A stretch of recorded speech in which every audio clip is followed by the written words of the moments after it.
இயேசுவின் அன்புக்குரியவர்களே, ஆண்டின் பொதுக்காலம் 13ஆம் ஞாயிறு திருப்பலி கொண்டாட்டங்களில் பங்கேற்க வந்துள்ளோம். இன்றைய நற்செய்தி வாசகத்தில் 2 பெண்கள் நலமடைந்த புதுமைகளை கேட்கவிருக்கிறோம். மத்தேயு, மார்க்கு, லூக்கா ஆகிய 3 நற்செய்திகளிலும் சொல்லப்பட்டுள்ள இந்த நிகழ்வில் 2 புதுமைகள் நிகழ்கின்றன. மார்க்கு எழுதிய நற்செய்தியிலிருந்து எடுக்கப்பட்டுள்ள வாசகத்தை மேலோட்டமாக பார்க்கும்போது எவ்வித தொடர்பும் இல்லாத 2 வேறு புதுமைகளை நற்செய்தியாளர்கள் இணைத்துள்ளதை போல் தோன்றலாம். ஆனால் ஆழமாக சிந்திக்கும் போது அழகான ஒப்புமைகளும் வேற்றுமைகளும் வெளியாகும். 2 பெண்கள் குணமடைகின்றனர். நோயுள்ள ஒரு பெண்ணும் இறந்த ஒரு சிறுமியும் இயேசுவால் வாழ்வு பெறுகின்றனர். நோயுள்ள அந்த பெண் 12 ஆண்டுகளாய் இரத்தப்போக்கினால் தன் உயிரை கொஞ்சம் கொஞ்சமாய் இழந்து வருபவர். சிறுமியோ அதே 12 ஆண்டுகளாய் சுகமாக மகிழ்வாக வாழ்ந்து திடீரென உயிர் இழந்தவர். இரத்தப்போக்கு நோயுள்ள பெண் தானே வலிய வந்து இயேசுவை தொடுகிறார். அதுவும் யாருக்கும் தெரியாமல் கூட்டத்தோடு கூட்டமாய் வந்து அவரது ஆடையின் விளிம்புகளை தொடுகிறார். குணமடைகிறார். உயிரிழந்த சிறுமியையோ இயேசு தேடி சென்று தொட்டு உயிரளிக்கிறார். ஆரவாரமாக கூட்டமாக ஆரம்பித்த ஒரு நிகழ்வு யாருக்கும் தெரியக்கூடாது என்ற கட்டளையுடன் முடிகிறது. ஆனால் யாருக்கும் தெரியக்கூடாது என்ற எண்ணத்தில் ஆரம்பித்த அந்த பெண்ணின் புதுமையை இயேசு ஊரறிய செய்கிறார். ஓரங்கள் மையமாவதும் மையங்கள் ஓரமாவதும் இறைவனின் கணக்கு. இந்நிகழ்வை நம் ஆழ் மனதில் பதிவு செய்து நாம் எப்பொழுதும் இறைமகன் இயேசுவை மையமாக கொண்டு நம் வாழ்வை வளமாக்க இத்திருப்பலியில் சிறப்பாக மன்றாடுவோம்.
தந்தை மகன் தூயாவியின் பெயராலே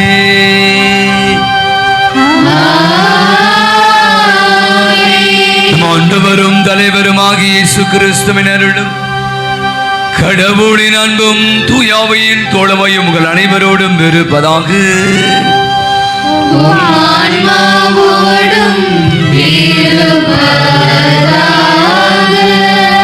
அன்புக்குரிய திருப்பலியானது தனது 21வது பிறந்தநாள் விழாவை கொண்டாடி ஆண்டவுக்கு நடு செலுத்துகிற காருண்யா வின்சி என்ற மகளுக்கு நன்றி கூறுவோம். இவருக்கு நல்ல உடல் சுகத்தை நீண்ட ஆயுளை தரும்படியாய் என்றாலும் மேலும் திருப்பலியானது சின்ன பிற அன்பிய குடும்பங்களுக்கு ஆண்டவன் செய்த அனைத்து நன்மைகளுக்கான நன்றியாகும்.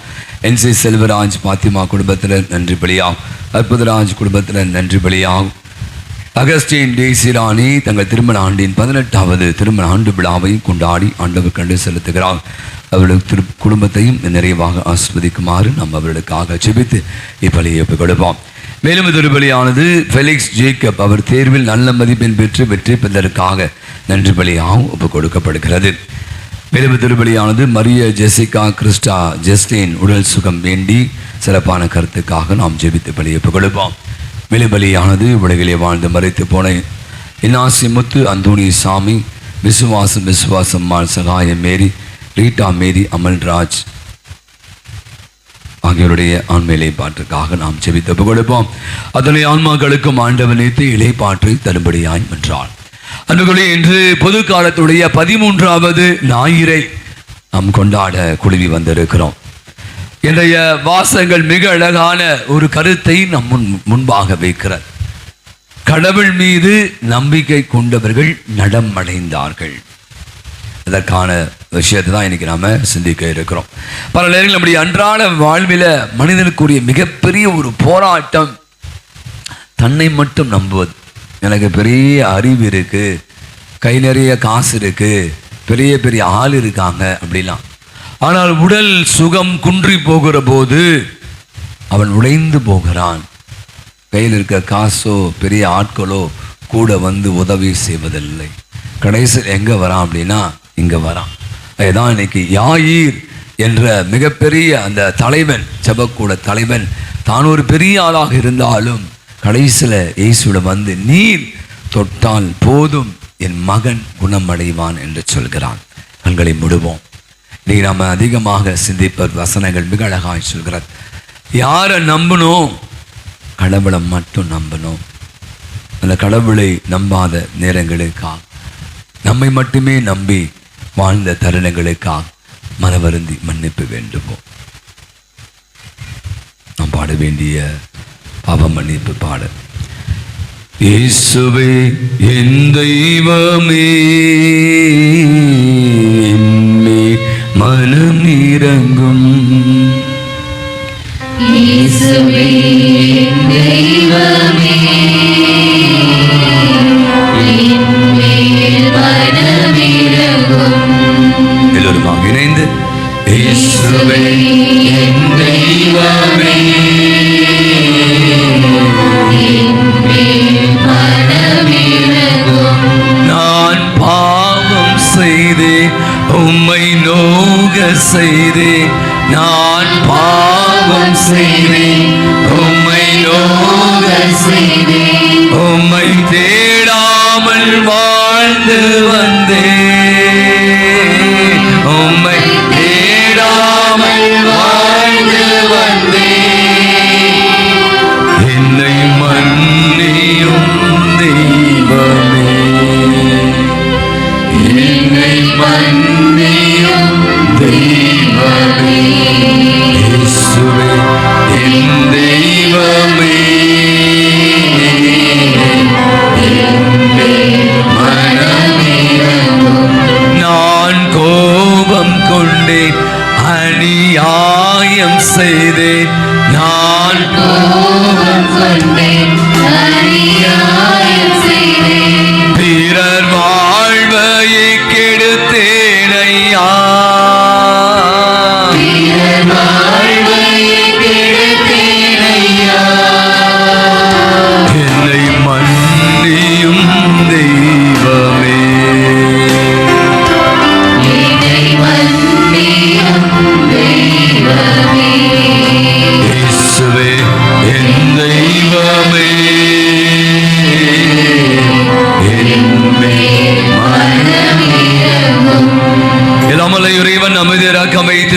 குறைகள் பாவங்கள் அனைத்தையும் மன்னித்து நம் அனைவருக்கும் நிலையான வாழ்வுக்கு நம்மை அழைத்துச் செல்வாராக. ஆமென்.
மன்றாடுவோமாக.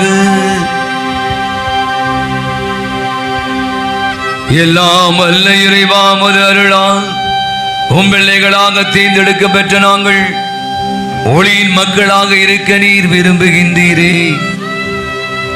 அதனால் நாங்கள் தவறு என்னும் இருளில் சிக்கிக் கொள்ளாமல் உண்மையின் பேரொளியில் என்றும் சிறந்து விளங்க அருள் புரிவீராக.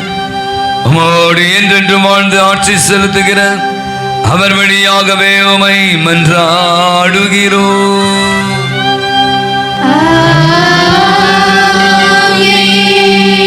முதல் வாசக முன்னுரை.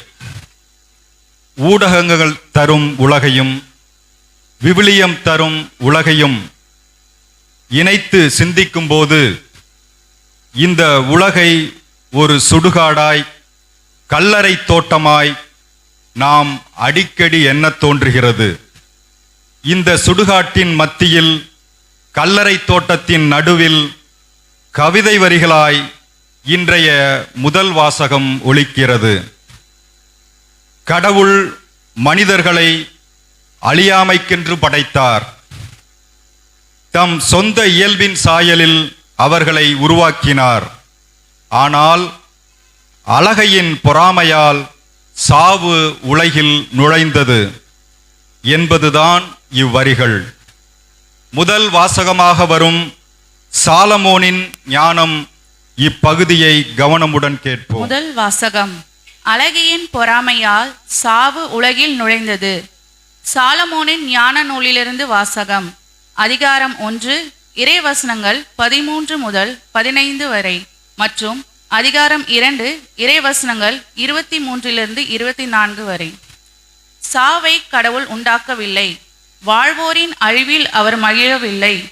இறக்க வேண்டும் என்பதற்காகவே அவர் அனைத்தையும் படைத்தார். உலகின் உயிர்கள் யாவும் நலம் பயப்பவை, அழிவை தரும் நஞ்சு எதுவும் அவற்றில் இல்லை.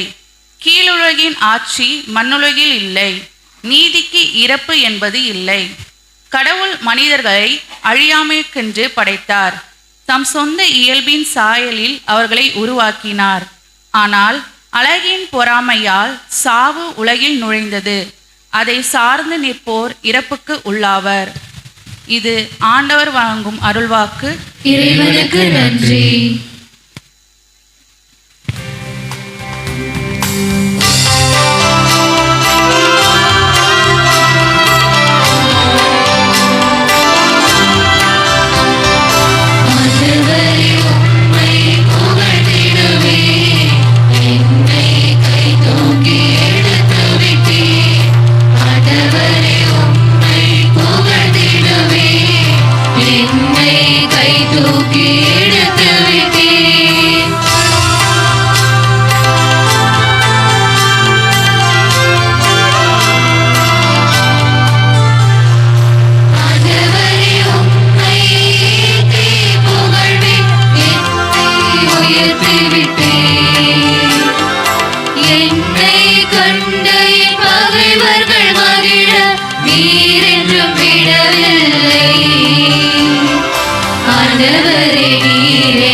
இரண்டாம் வாசக முன்னுரை.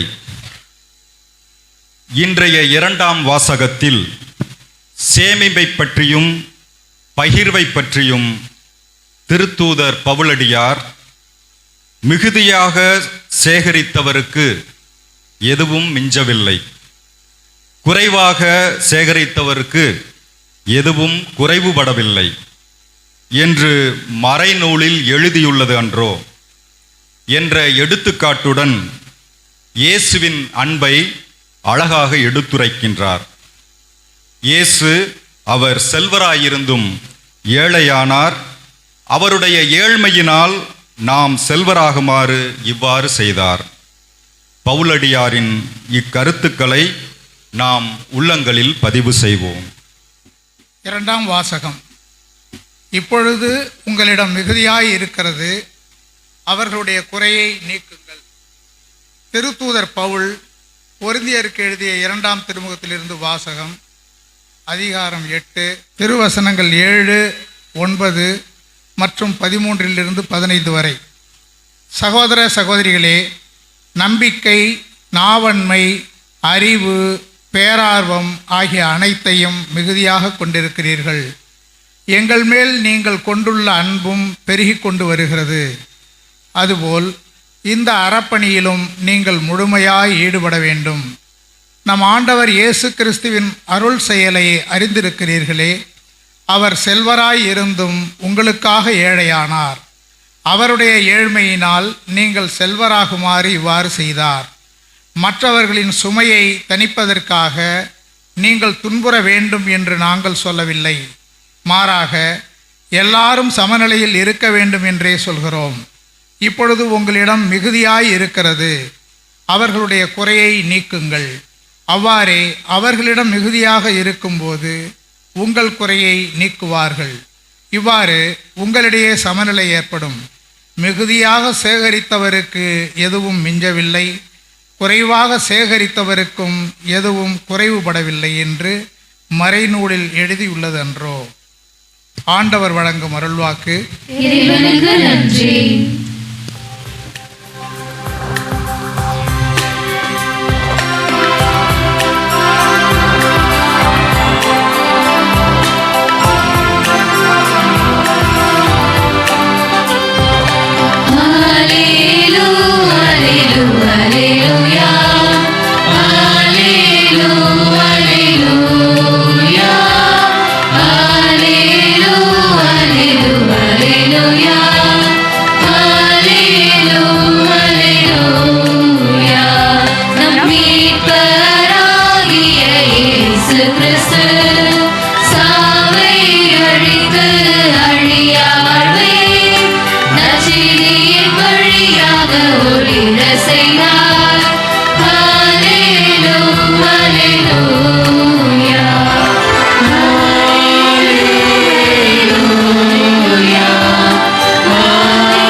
ஆண்டவர்களோடு இருப்பாராக.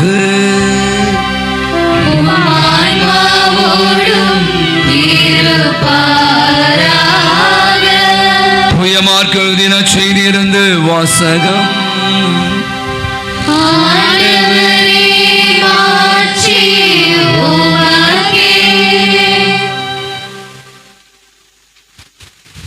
மார்க்கு எழுதின செய்தி அத்தியாயம் 5 இறை திருவசனங்கள் 21 43 முடிய. இயேசு படகேறி கடலை கடந்து மீண்டும் மறுகரை அடைந்ததும் பெருந்திரளான மக்கள் அவ்விடம் வந்து கூடினர். அவர் கடற்கரையில் இருந்தார்.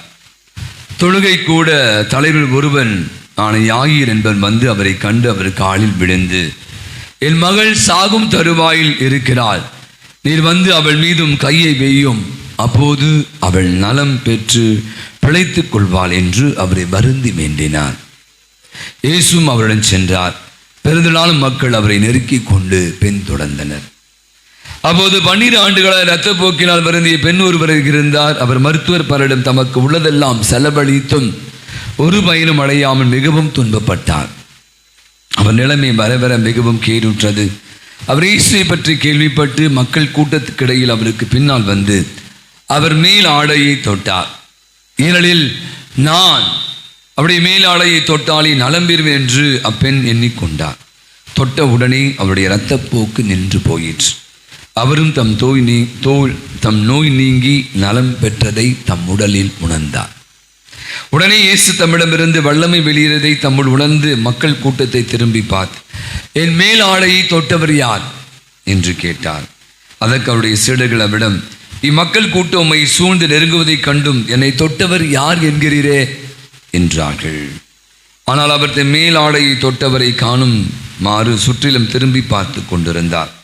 அப்போது அப்பெண் தமக்கு நேர்ந்ததை அறிந்தவராய் அறிந்து அஞ்சி நடுக்கிக் கொண்டு அவர் முன் வந்து விழுந்து நிகழ்ந்தது அனைத்தையும் அவரிடம் சொன்னார். இயேசுவிடம், மகளே, உன் நம்பிக்கை உன்னை குணமாக்கிற்று, அமைதியுடன் போ, நீ நோய் நீங்கி நலமாய் இரு என்றார். அவர் தொடர்ந்து பேசிக் கொண்டிருந்த போது தொழுகை கூட தலைவருடைய வீட்டிலிருந்து ஆட்கள் வந்து அவரிடம், உம்முடைய மகள் இறந்து விட்டால் போதகர் ஏன் இன்னும் தொந்தரவு செய்கிறீர் என்றார்கள். அவர்கள் சொன்னது இயேசுவின் காதில் விழுந்ததும் அவர் தொழுகை கூட தலைவரிடம், அஞ்சாதீர், நம்பிக்கை மட்டும் விடாதீர் என்று கூறினார். அவர் பேதுரு, யாக்கோபின் சகோதரமான யோவான் ஆகியோரை தவிர வேறு எவரையும் தன்னுடன் அழைத்து செல்லவில்லை. அவர்கள் தொழுகை கூட தலைவரின் வீட்டுக்கு சென்றார்கள். அங்கு அமளியும் மக்கள் அழுது ஓலமிட்டு புலம்புவதும் இயேசு கண்டார். அவர் உள்ளே சென்று, ஏன் இந்த அமளி, ஏன் இந்த அழுகை, சிறுமி இறக்கவில்லை, உறங்குகிறாள் என்றார். அவர்கள் அவரை பார்த்து நகைத்தார்கள். ஆனால் அவர் அனைவரையும் வெளியேற்ற பின் சிறுமியின் தந்தையும் தாயும் தம்முடன் இருந்தவனையும் கூட்டிக் கொண்டு அச்சிறுமி இருந்த இடத்திற்கு சென்றார். சிறுமியின் கையை பிடித்து அவளிடம் தலித்தாகும் என்றார். அதற்கு சிறுமி, உனக்கு சொல்கிறேன், எழுந்திடு என்பது பொருள். உடனே அச்சிறுமி எழுந்து நடந்தாள். அவள் 12 வயதானவள். மக்கள் பெரிதும் அழைத்து போய் மெய்மறந்து நின்றார்கள். இது யாருக்கும் தெரிவிக்க கூடாது என்று அவளுக்கு அவர் கண்டிப்பாய் கட்டளையிட்டார். அவளுக்கு உணவும் கொடுக்க சொன்னார். ஆண்டவரின் அருள்வாக்கு.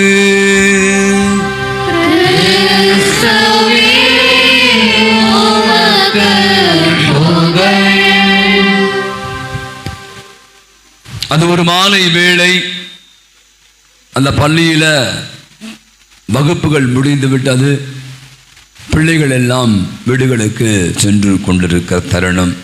வழக்கமாக நீங்கள் பார்த்தீங்கன்னா இப்படியான பள்ளிகளில் பிள்ளைகள்லாம் அமைச்சிட்டு டீச்சர்ஸ்லாம் இருந்து அதுக்கப்புறம் எல்லாரும் தான் லேட்டாக தான் போவாங்க. டீச்சர்ஸ்லாம் நிறைய பேர் தான். ஸ்கூல் விட்டோன்னே முதல்ல இப்போ மாறி போச்சு. பிள்ளைங்க போகிறாங்களோ டீச்சரை முதல்ல போயிடுறாங்க.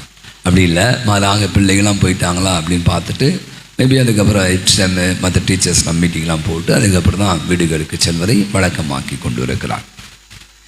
அந்த பள்ளியில் அப்படி தான் நான் சொன்ன மாதிரி பிள்ளைகள் எல்லாம் சென்று விட்டார்கள். ஆசிரியரும் சென்று விட்டார்கள். அந்த பள்ளியில் இருக்கிற அந்த அறைகளை சும்மா ஏதாவது இருக்கா அப்படி என்று ரவுண்ட்ஸ் அடிப்பாங்க. கேள்விப்படுவீங்க, நம்முடைய ஹெட்மிஸ்டர்ஸ் பிரின்சிபல்லாம் பள்ளி நடக்கும்போதே சும்மா ரவுண்ட்ஸ் போவாங்க. டீச்சர்ஸ் எப்படி பிள்ளைங்களை கிளாஸ் எடுக்கிறாங்க, பிள்ளைங்க எப்படி அட்டென்ட் பண்ணுறாங்க, எல்லாம் இப்போ வழக்கமாக பார்த்து கொண்டு வரும். இப்போ எல்லாம் சிசிடிவி கேமரா, ஒவ்வொரு கிளாஸ்லையும் டிவி வச்சுட்டாங்க. அதனால் கேமரா வச்சால போக வேண்டிய அவசியம் இங்கேருந்தே பார்த்துருவோம். அந்த ஏல 4th ஸ்டாண்டர்ட் B ஸ்டாண்டர்டில் பாரு ஒரு பையன் ஒழுங்காக இல்லை, இங்கேருந்து மைக்கில் சொல்கிறாங்க. இப்போ மைக்கும் வச்சுட்டாங்க, பாக்ஸ்லாம் இருக்குது எல்லா ஸ்கூல்லையும். நான் சொல்கிறது பல ஆண்டுகளுக்கு முன்பாக நடந்த ஒரு நிகழ்வு. அதே மாலை வேளையில் அந்த ஆசிரியர், தலைமை ஆசிரியர் இப்படியாய் அந்த காரிடோரில் அந்த வகுப்புகளை எல்லாம் நிச்சயமாக பார்த்து கதவு முடியிருக்கா அப்படின்னு சொல்லி போயிட்டு இருக்காங்க. ஒரு மாணவன் மட்டும் ஸ்கூலில் எப்படா பெல் அடிப்பாங்க அப்படின்னு ஓடுகிற ஒரு காலம். அதில் பெற்றோர்கள் வந்து வெயிட் பண்ணியிருப்பாங்க. இப்போ எல்லாருமே உங்களுக்கு செல்ஃபோனில் மெசேஜ் அனுப்பிச்சிடாங்க 3:30 மணிக்கு வந்து கூட்டு போங்க அப்படின்னு. அப்படி இல்லைன்னா ஆயாமல் இருப்பாங்க, பிள்ளைகளை பத்திரமாக பார்த்து அனுப்பி. இப்பெல்லாம் அந்த மாதிரி காலம் நான் சொல்லுதான் அப்படியான ஒரு காலமே இல்லை. ஆசிரியர் பார்க்குற ஒரு மாணவன் மட்டும் இந்த ஜன்னல் பக்கம் இப்படி திரும்பி முதுகை அந்த பக்கம் பார்த்து கொண்டு உட்கார்ந்து கொண்டு இருக்கிறான். இப்படி உட்காரல, நான் பார்க்குற மாதிரி இல்லை, அந்த கதவு ஜன்னல் பக்கம் உட்கார்ந்து கொண்டு இருக்கிறான், அமர்ந்து கொண்டு இருக்கிறான். டீச்சருக்கு, பிரின்சிபலுக்கு ஒரு டவுட், என்னன்னா ஸ்கூல் விட்டோன்னே பிள்ளைங்க எல்லாம் ஓடிடுவாங்க, இவன் மட்டும் ஏன் போல, என்ன ஆச்சு தெரியலையே அப்படின்னு நினைக்கிறாங்க. இந்த ஒரு நடந்த நிகழ்வு, இந்த நிகழ்வை நான் வாசித்த போது மிகுந்த என்ன சொல்லுவாங்க, எப்படிலாம் வாழ்க்கையில் எப்படி மாற்றங்கள் ஏற்படுது என்பதை உணர்ந்து கொண்டேன். அந்த ஆசிரியர் சென்று அந்த மாணவனை, இப்போ நம்ம யாராவன் அப்படின்னு கூப்பிடுவீங்க, என்ன உட்காந்துருக்க, ஸ்கூல் முடிஞ்ச வீட்டுக்கு போலக்கா கிளம்பு அப்படின்னு நாம் இன்னைக்கு சொல்லியிருப்போம் நம்ம டீச்சர்ஸ்லாம் சில நேரங்களில். ஆனால் அவர் ஒன்றுமே பேசலை, அமர்ந்து கொண்டிருந்த அந்த மாணவனுடைய முதுகை போய் தொட்டாராம். காட்சி மாறுகிறது. பல ஆண்டுகள் கழித்த பிற்பாடு மிக அற்புதமான வங்க கவிஞன் என்று அழைக்கப்பட்ட, யார் வங்க கவிஞன் தெரியுமா? வங்க கவிஞர் ரவீந்திரநாத் தாகூர் தன்னுடைய கீதாஞ்சலி இப்படி எழுதுகிறாராம், அந்த நாள் என் வாழ்விலே மறக்க முடியாத ஒரு நாள். நீங்கள் வீட்டில் பிள்ளைங்களை நீங்கள் திட்டிட்டீங்க, செல்ஃபோன் யூஸ் பண்ணக்கூடாது, அப்பா அம்மா ஏதாவது மூஞ்ச காட்டிங்க, டீச்சரே திட்டுறாங்க, என்னடி அறிவில்லையா இப்படி நடந்துக்கிற மண்டலா நீ அப்படின்னு கொஞ்சம் முன்னாடி பிள்ளைங்க முன்னாடி நம்ம கத்திட்டோம் அப்படின்னா ஒன்று மனம் மதிர்ந்து போகிறார்கள் பிள்ளைகள். அதுக்கான 2வது நான் சொல்லலாம், சில நேரங்களில் நாம் என்ன செய்கிறோம் என்று தெரியாமலே கூட பிள்ளைகள்லாம் இன்றைக்கி தவறான முடிவு எடுப்பதை நாம் பார்க்கிறோம், கேட்கிறோம், நடந்தும் கொண்டு இருக்கிறார். அப்போ ரவீந்திரநாத் தாகூர் இப்படியாய் பதிவு செய்கிறார், அந்த நாள் அந்த ஆசிரியர் என்னை தொடவில்லை என்றால் என் வாழ்வு என்ன ஆயிருக்கும் என்பதே எனக்கு தெரியாது. அவர் தொட்டார், என் வாழ்வு மாறி போனது. இயேசுவின் பிரியமானவர்களே, இன்னைக்கு ரொம்ப அழகான 2-3 வாசங்களை நாம் வாசிக்க கேட்டோம். ஆங்கிலத்தில் ஒரு அழகான ஒரு புத்தகம், ஜான் பால் அப்படின்னு சொல்லுவார். He touched me, he healed me. He touched me, he healed me. கடந்த 2 வாரங்களுக்கு முன்பாக என்னுடைய வாட்ச்மேன் செக்யூரிட்டி ஃபாதர் கால் நடக்க முடியல, ரொம்ப முட்டிலாம் வலிக்குது அப்படின்னு சொன்னார். சரி, அவருக்கு பைசா கொடுத்து இங்கே மேத்தா ஹாஸ்பிட்டலில் ஒரு டாக்டர் இருக்காங்க, ஆர்த்தோ ஸ்பெஷலிஸ்ட், போய் பார்த்துட்டு பாப்பா அப்படின்னு போனார். வந்தார், முகத்தில் ஒன்றும் இல்லை. அவர் சொல்கிறார், என்ன சொன்னார்? காலை நீட்ட சொன்னார், காலை மடக்க சொன்னார். ஒன்றும் இல்லை, வயசாகிடுச்சு, முட்டி தேஞ்சிச்சு, இந்தா மாத்திரை, 8 ரூபாய்க்கு மாத்திரை வாங்கி கொடுத்தாரு, சாப்பிட சொன்னார். 2-3 நாட்கள் கழித்து நான் கேட்கிறேன், எப்படி இருக்கு? குணமாகவே இல்லை அப்படின்னு சொன்னார். மீண்டுமாக அவரை பெரியார் ஹாஸ்பிட்டல், இங்கே இருக்கிற NSKல இருக்க பெரியார் மருத்துவம், நீ போயிட்டு பார்ப்பா, அங்கே ஆயுர்வேதிக் மருந்துலாம் தருவாங்க. அங்கேயும் போகிறார், போயிட்டு பார்த்துட்டு வராரு, மருந்துலாம் கொடுத்தாங்க போல. அவரிடம் சொன்னது இன்னும் என் நினைவில் இருக்கிறது. அதை தொட்டு கூட பார்க்க மாட்டுறாங்க டாக்டருங்க. நிறைய டாக்டர் படிக்கிற பசங்களாக உட்காந்துட்டாங்க இங்கே அந்த மெடிக்கல் ஃபீல்ட். அப்போ நான் யோசித்து பார்த்தேன், ஒரு படிப்பறிவு இல்லாத ஒரு சாதாரண ஒரு மனிதன் கால்வலிக்கு என்று செல்கிறான். இங்கே இருக்க எத்தனை பேர் தெரியும்? எப்படி இந்த கைராசி டாக்டர் ஒருத்தர் சொன்னார் என்கிட்ட, இங்கே இருக்கான் யாரோ 20 ரூபா டாக்டர், இந்த மசூதி பக்கத்தில் உட்காந்து 1/4 மணி நேரம் பேசுவாங்களாம். என்ன ஆச்சு, ஏதாச்சு, எங்கே காட்டு, முட்டுக்கு காட்டு, இடுப்பு காட்டு, கையை காட்டு அப்படின்னு தொட்டு பேசுவாங்களாம். அதை தொடும்போதே பாதி நோய் குணமாயிடுச்சு ஃபாதர். எனக்கு 800 ரூபா ஃபீஸு அல்லது 500 ரூபா ஃபீஸ் எடுத்தோடனே தெரியும். மருந்து மாத்திரை 2000 ரூபாய். அவ்வளோ மருந்து மாத்திரையும் சாப்பிட்டு போல என்னுடைய அவருக்கு என்ன சொல்கிறார், என்னால் நடக்க முடியல, அதுக்கு வேறு பிரச்சனை இருக்கலாம், நான் இல்லைன்னு சொல்ல. ஆனால் அந்த மனிதன் சொன்னது, 2 டாக்டருமே தொடலாம், காலை நீட்டு மருந்து சாப்பிட்டு சரியா போச்சு போ. இங்கே பார்த்தீங்கன்னா ரொம்ப அழகான ஒரு சிந்தை தான் இன்று உங்களோடு நான் பகிர்ந்து கொள்ள விரும்புகிறேன். நம்முடைய வாழ்வில் தொடுதல் மிகப்பெரிய மாற்றங்கள் ஏற்படுது. சாதாரணமாக நம்ம சொல்லலாம், இப்போ வீட்டில் குழந்தைகள்லாம் இருக்குது, அழுது கொண்டே இருக்கிறது. தாய் அந்த குழந்தையை தொட்டு தன்னுடைய மார்பிலே அப்படியே அணைக்கிறார். அழுது கொண்டு இருக்கிற குழந்தை, பசியில் இருக்கிற குழந்தை கொஞ்ச நாள் அழுதாலும் அந்த தாயினுடைய தொடுதல், அரவணைப்பு அந்த பசியை போக்கி அந்த குழந்தையினுடைய அழுகையை நிறுத்துவதை நாம் கண்ணால் கண்டு இருக்கிறோம். இன்னைக்கு நிறைய தகவல் புரட்சி, ஃபேஸ்புக்கு, இன்ஸ்டாகிராம், அது மாதிரி ரீல்ஸ்லாம் போகிறீங்க. இன்றைக்கி எவ்வளோ பிள்ளைகள் இந்த வயசு பசங்க லவ் பண்ணுறாங்க. ஒரு காலத்தில் ரொம்ப அழகாக இப்போ தொடவே மாட்டான், வண்டியில் உட்காந்தா கூட ஒரு ஃபோட்டோ பண்ணுவாங்க. போன வாரம் ஃபேஸ்புக்கில் அந்த வண்டியில் ஸ்கூட்டரில் போவாங்க, புருஷன் பொண்டாட்டி, அவ்வளோ டிஸ்டன்ஸ் இருந்துச்சு. அதெல்லாம் ஒரு காலம். இப்போ அப்படிலாம் இல்லை, வண்டி ஒரு மாதிரி இப்படி சாஞ்ச மாதிரி இருக்கா, அதை சாஞ்சி அப்படியே கட்டி பிடிச்சி தான் போகணும். அந்த காதலன் காதலி உடைய தொடுதல், அரவணைப்பு, அவங்க ஒரு விதமான ஈர்ப்பு, அவ்வளோதான். நம்ம அதுக்குள்ளே போக வேண்டாம். மேபி அது ஒரு உணர்வு. அந்த தொடுதல் கூட அவரிடம் ஏற்படுத்துகிற உள்ளுணர்வு, அன்பை வெளிப்படுத்தக்கூடிய காரியமாக இருக்கு. நம்ம தப்பாக பேசக்கூடாது. அப்போ நான் யோசிச்சு கொண்டு இருந்தேன், இன்னைக்கு பல தொடுதல்கள். நீங்கள் நிறைய பேர் பஸ்ஸில் போகிறதே இல்லை. எல்லாரும் நீங்கள் பக்கத்தில் யாரும் அவங்க தொட்டாச்சு, லேடிஸை வேறு யாரும் நம்ம தொட்டாச்சு, நம்ம டக்குன்னு அன்னோன் பர்சன், யாராவது நம்ம தெரியாத ஒரு ஆள் நம்ம பின்னாடி நிற்கிறாங்க, நம்ம டச் பண்ணிட்டானா நமக்கு கோவம் வரும். நீ பாப்பே தள்ளி இல்லை, ஏன் தொடுற அப்படின்னு சொல்லிட்டு. இன்னும் நான் ஆழமாக போக விரும்பலை. பார்த்தா அந்த தோலை பற்றி அவ்வளோ ஆழமையாக சொல்கிறாங்க. தோல் உணர்ச்சி நம்ம அனைவருக்குமே இருக்குது. இந்த தோலில் உணர்ச்சி இல்லைன்னா தெரியுமா உங்களுக்கு என்னன்னு தெரியுமா? தோலில் உணர்ச்சி எல்லாம் என்ன அர்த்தம்? ஒரு நோய் வந்துச்சுன்னு அர்த்தம். லெப்ரசி பேஷண்ட்ஸ்லாம் இருக்காங்கல்ல, அவங்கள போய் கேட்டு பாருங்க. நீங்கள் ஊசி வச்சு குத்தினாலும் சரி, குதிக்கிற தண்ணியை ஊற்றினாலும் சரி, அவங்களுக்கு ஒன்றுமே ஆகாதான். எனக்கு தெரிந்த ஒரு குடும்பம், அந்த குடும்பத்தை அங்கே இருக்கான் படிப்பாக்கத்தில், அவர் செல்வராஜ் அவர் பேர். திடீர்னு பார்த்தா மயக்கச்சு விட்டார். பார்த்தா காலெலாம் பயங்கர வலி, காலெலாம் மறுத்து போச்சுன்றார். சுடுதண்ணியை காலில் ஊற்றுறாங்களாம், ஒன்றுமே இல்லை. சுகர் 850. சுகர் அங்கே தான் ஸ்டார்ட் ஆகும். அந்த கால் மறுத்து போகிறேன்னு சொல்கிறான் பார்த்தியா? அப்போ உணர்ச்சியற்று போயிடுச்சு. தோலில் உணர்ச்சி இல்லை அப்படின்னா அவங்க உடனே கவனிக்கணும். குத்துவாங்க, நீங்கள் பாருங்கள், இங்கே போய் ஊசி வச்சு குத்துவாங்க டாக்டர். குத்துறது வலிக்குதா? வலிக்கலை அப்படின்னாலே அது என்னன்னா நோய். அது வேற ஒரு நோயாக இருக்கலாம், தோல்வி, அதில் பல விதமான. அவன் தோல் என்பது ஒரு விதமான உணர்ச்சி. அவன் அந்த தொடுதல் எவ்வளோ பெரிய உணர்வுகளை ஏற்படுத்துகிறது. நான் சொன்ன பல தொடுதல்கள். 2 அழகான நபர்களை இன்னைக்கு நம்ம வாசிக்கிறோம். 12 ஆண்டுகளாய் அந்த இரத்தப்போக்கினால் அவதிப்பட்ட பெண், என் மகன் இறந்து போயிருக்கிறாள், சாகும் தருவாயில் இருக்கிறாள். அப்போ ஜெபக்கூட தலைவன் யாயிர் இயேசு நீர் அவள் மீது கையை வையும்.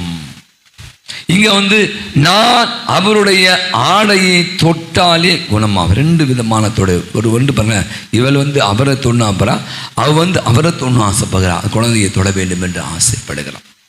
இயேசுடைய வாழ்வை நான் பார்க்க எனக்கு பிரியமானவளே, இயேசு செய்த முதல் அற்புதம் என்னது? தண்ணீரை திராட்சை ரசம். நல்லா எடுத்து வாசின வசனம் மேல தண்ணீரை நிரப்பிட்டு உடனே ஜீ பும்பா எடுத்துன்னு போங்க சொன்னாரா? அந்த தண்ணீரை அவர் தொடுகிறார். தொட்ட பிற்பாடுதான் தண்ணீர் திராட்சை ரசமாய் மாறியது. தொழு நோயாளர்கள், நீங்க லேவியர் புத்தகத்தை வாசினா, தீட்டுப்பட்டவர்கள் ஊருக்குள்ளே வரக்கூடாது. வசனம் மிளகாய் சொன்ன அவங்களாம் கல்லால் அடிச்சு கொள்ளணும். அது யூதருடைய சட்டம். நீங்க அந்த மாதிரி சாவடிச்சா அவங்களை எவனும் பண்ண மாட்டான். ஒரு நாயை அடிக்கிற மாதிரி அடிச்சு அவன் சாவடிச்சிடலாம். ஊருக்குள்ள வந்துட்டான். அதில் ஒரு காலம் இப்போ இல்லை. பார்த்தீங்கன்னா அப்படிப்பட்ட தொழுநோயாளியை இயேசு தொட்டு குணமாக்குறார். கண் பார்வையற்று நான் விரும்புகிறேன் குணமாக அப்படின்னு சொல்லி ஈஸியாக குணமாக்கலாம். ஆனால் வசனம் மிளகாய் சொல்கிறது, அந்த மண்ணை எடுத்து அதில் ஊற்றி அவருடைய எச்சையை போட்டு அந்த கண்ணில் வச்சு அவனை தொட்டு சுகமாக்குகிறார். இறந்து போன நயின் நகரத்து மகன் போயிட்டு இருக்க அந்த பாடை, வசனம் மிளகாய் சொல்ல நம்ம உள்ள நேரத்தை கருதி நான் வாசிக்க விரும்பல. அவர் இந்த பாடையை தொடுகிறார். தொட்ட பிற்பாடு இறந்து போன அந்த மகன் உயிர் பெற்று எடுகிறான். அப்ப இங்க ஒரு விஷயம் மட்டும் ரொம்ப அழகாய் தெரிகிறது. தொடுதல் எவ்வளவு பெரிய ஒரு மாற்றத்தை ஏற்படும். என்ன மாற்றம்? அது வேற ஒன்றும் இல்லை, வாழ்வை இழந்து போனவர்கள். இப்போ நான் சொன்ன மாதிரி தொழுநோயாளர்கள், கண் பார்வையற்றவர்கள், இந்த மாதிரி பலவிதமான உடல்நல குறைவினால் வாழ்வை முடங்கி போனவர்கள், முடக்குவாதம் முற்றவர்களை தொட்டார் இயேசு. அவர் தொடுகிற போது வாழ்வு இழந்தவர்கள் வாழ்வை பெற்றுக் கொள்கிறார்கள். அப்போ இன்னைக்கு நான் கூட யோசிச்சு பார்த்தேன். இன்னைக்கு முதல் வாசகம் ரொம்ப அழகாக சாலமோன் புத்தகம் சொல்றார். கடவுள் சாவை உண்டாக்கவில்லை, வாழ்வோரின் அழிவில் அவர் மகிழ்வதில்லை. மாறாக அவர் சொல்றார், அவர் கடவுள் மனிதனை அழியாமைக்கென்றே படைத்தார். அப்போ இன்னைக்கு ஒரு விஷயத்தை நம்ம ரொம்ப அழகாக புரிந்து கொள்ள வேண்டும். அப்போ நீங்கள் என்ன கேட்கலாம், ஏன் ஃபாதர் சாவு வருது, ஏன் நோய், ஏன் இன்னைக்கு உலகத்தில் பல மனிதர்கள் இறந்து போய் கொண்டு இருக்கிறார்கள் அப்படிலாம் அந்த கேள்விக்கு பதில் ஒன்று தான். அவர் சாவை உண்டாக்கவில்லை, நானாக சாவை வருவித்துக் கொள்கிறேன். கடந்த வார நிகழ்ச்சி நான் போன வாரம் சொன்னேன், 60 பேர் செத்து போயிட்டாங்க கள்ளக்குறிச்சியில். அதை பற்றி நான் வாதம் பண்ண வேண்டியதில்லை. நீங்கள் என்ன கேட்கலாம், அந்த 3 பிள்ளைகள் வீட்டில் காட்டுறாங்க, அப்பா அம்மா அவங்க இருப்பாங்க. அந்த அம்மா சொல்லுது ஓம வாட்டர்னு குடிச்சிச்சான். அதை போட்டுருந்தாங்க ஒரு செய்தி, ஓம வாட்டர் வயிற்று வலி வந்தால் குடிப்பான். ஓம வாட்டருக்கும் சாராயத்துக்கும் வித்தியாசம் தெரியலையா அப்படி எனக்கு தெரியல. இப்போ நீ கேட்கலாம், 60 பேர் செத்து போயிட்டாங்களே, என்ன பண்ணாங்க இந்த அரசாங்கம் அப்படிலாம் இன்னைக்கு நிறைய விஷயங்களை விவாதத்துக்கு எடுத்துக்கொள்ளலாம். ஆனால் இங்கே வசனம் சொல்லுது, கடவுள் மனிதனை அழியாமைக்கு என்று படைத்தார். அப்ப சாவை யார் வருவித்துக் கொள்கிறார்கள்? நான் வருவித்துக் கொள்கிறேன். நான் குடித்தேன், என் கிட்னி, என் லிவரு, எல்லாம் கணையெல்லாம் அவுட் ஆயிடுச்சு. இன்னைக்கு நிறைய நேரங்கள் பாருங்க, சாவுக்கான காரணம் பொறாமை, போட்டி, பகைமை உணர்வுகள் தான் இன்னைக்கு நோயை பெருக்கி கொண்டு இருக்கிற என்று கண்டுபிடிச்சிருக்கான். இப்போ நீ நோய்க்கான காரணம் என்ன? நல்லா இருக்க நோய் வருதா? இல்லை, நமக்குள்ள ஏதோ ஒரு பிரச்சனை இருக்குது. அஃப்கோர்ஸ் அதை நான் பாவத்தை மட்டும் சொல்ல மாட்டேன். மாறாக நமக்குள் உடலில் ஏற்படுகிற மாற்றங்களாக இருக்கலாம், குறைபாடுகளாக இருக்கலாம், நாமவே செய்த தவறு, சரியாக ஒழுங்காக சாப்பிடாமல் இருக்கலாம், அல்லது சாப்பிட வேண்டியது சாப்பிடக்கூடாத சாப்பிட்ற மாதிரி இருக்கான், நேரத்துக்கு சாப்பிடாமல் இருக்கான், கேஸ்ட்ரிக் ப்ராப்ளம், இந்த ப்ராப்ளம் என்று இது எத்தனை பேர் இந்த சாவை நாம வருவித்துக் கொள்கிறோம். டம் அடிக்கிறீங்க, டம் அடித்தா உனக்கு என்ன ஹார்ட் நல்லா இருக்கும், அங்கே உங்களுக்கு அடைப்பு தான் ஏற்படும். சொல்கிறேன், ஒரு ஆள் சொல்கிறார், நான் இத்தனை வருஷமாக டம் அடிக்க எனக்கு ஒன்றும் பிரச்சனை இல்லை அப்படின்னு. நான் இத்தனை வருஷமாக குடிக்கிறேன், ஏன்னா ஒன்றுமே பண்ணல போத்த சொல்கிறான். இத்தனை வருஷமாக குடிக்கிறேன், ஒன்றவே இல்லை. அது ஒரு உடம்பு நம்ம என்ன அதுக்காக குடியை நம்ம இங்கே என்கரேஜ் பண்ண சொல்ல வரல. அப்போது ஒரு விஷயம்தான் ரொம்ப தெளிவாக, கடவுள் சாவை உண்டாக்கவில்லை, மனிதன் தான் சாவை தேடி போகிறான். அதுதான் அவனுக்கு தொடக்கமுள்ள வாசிக்கிறோம். அவன் பாவம் செய்தான், கடவுளை வெளியம்புறான். அந்த பாவத்தின் விளைவு மரணம். மரணத்தை நாம் விளைவித்துக் கொள்கிறோம். அப்போ இங்கே தான் ரொம்ப அழகான ஒரு சிந்தையை கடவுள் தரார். அப்போ இந்த அழியாமை சாவிலிருந்து நாம் வெளிவர வேண்டும் என்றால் என்ன? இந்த ஆண்டவரை நம்பணும். நான் யோசிச்சு பார்க்க ரொம்ப அழகாக நம்ம பலமுறை சிந்தித்திருக்கோம். அந்த அம்மாவை நான் யோசிச்சு பார்க்குறேன். தனக்கு என்று வசனம் அழகாய் அவள் எவ்வளோ செலவு பண்ணுறான். தனக்கு உள்ளதெல்லாம் செலவழித்தும் ஒரு பயனும் அடையவில்லை. நிறைய பேர் சொல்கிறான், நான் எஸ்ஆர்எம் ஹாஸ்பிட்டல் போனேன், நான் அந்த ஹாஸ்பிட்டல் போனேன், நான் இந்த அப்போலோ போனேன், நான் இந்த டாக்டரை பார்த்தேன், நான் அந்த டாக்டரை பார்த்தேன், நான் இந்த மருந்து சாப்பிட்டேன், நான் அதை பண்ணேன், இதை பண்ணேன், கோடிக்கணக்காக லட்சக்கணக்காக செலவு பண்ணி வீட்டை விற்றேன், ஆனால் நான் இன்னும் நல்லாவே இல்லை. அப்போ நான் யோசித்து பார்க்குறேன், அதை தாண்டி மருந்துகள் மாத்திரைக்கு இந்த அம்மா சாப்பிடாத மருந்தா? அப்போ ரத்தப்போக்கில் எவ்வளோ பிரச்சனை, ஒவ்வொரு ஆண்டா ஈராண்டா 12 ஆண்டு. அப்போ இவள் என்ன நினைக்கிறாள்? இவர் யார்? இவர் சாதாரண ஒரு ஆள் இல்லை. இவருடைய ஆடையை தொட்டு, அவள் பேசவே இல்லை. வசனம் அழகாய் சொல்கிறது, அவள் பேசவே இல்லை, அவள் ஆடையை தொடுகிறாள். அவள் நம்பிக்கை அவளுக்கு நலம் அளித்தது. யாயீர் என்பவன் சாதாரண ஒரு ஆள் இல்லை, அவன் பெரிய ஆள். அவனுக்கு ஆயிரக்கணக்கான மக்கள் இருக்காங்க. அவன் நினைச்சா, ஏசு வேங்க கொஞ்சம் வீட்டுக்கு வர சொல்லுங்க, அவரை ஏப்பா யாராவது சொல்லி வர சொல்லு, பார்த்தா சாமியார் எங்கள் வீட்டுக்கு வர சொல்லு, வந்து அவர் கொஞ்சம் ஜோம் பண்ணிட்டு போக சொல்லு.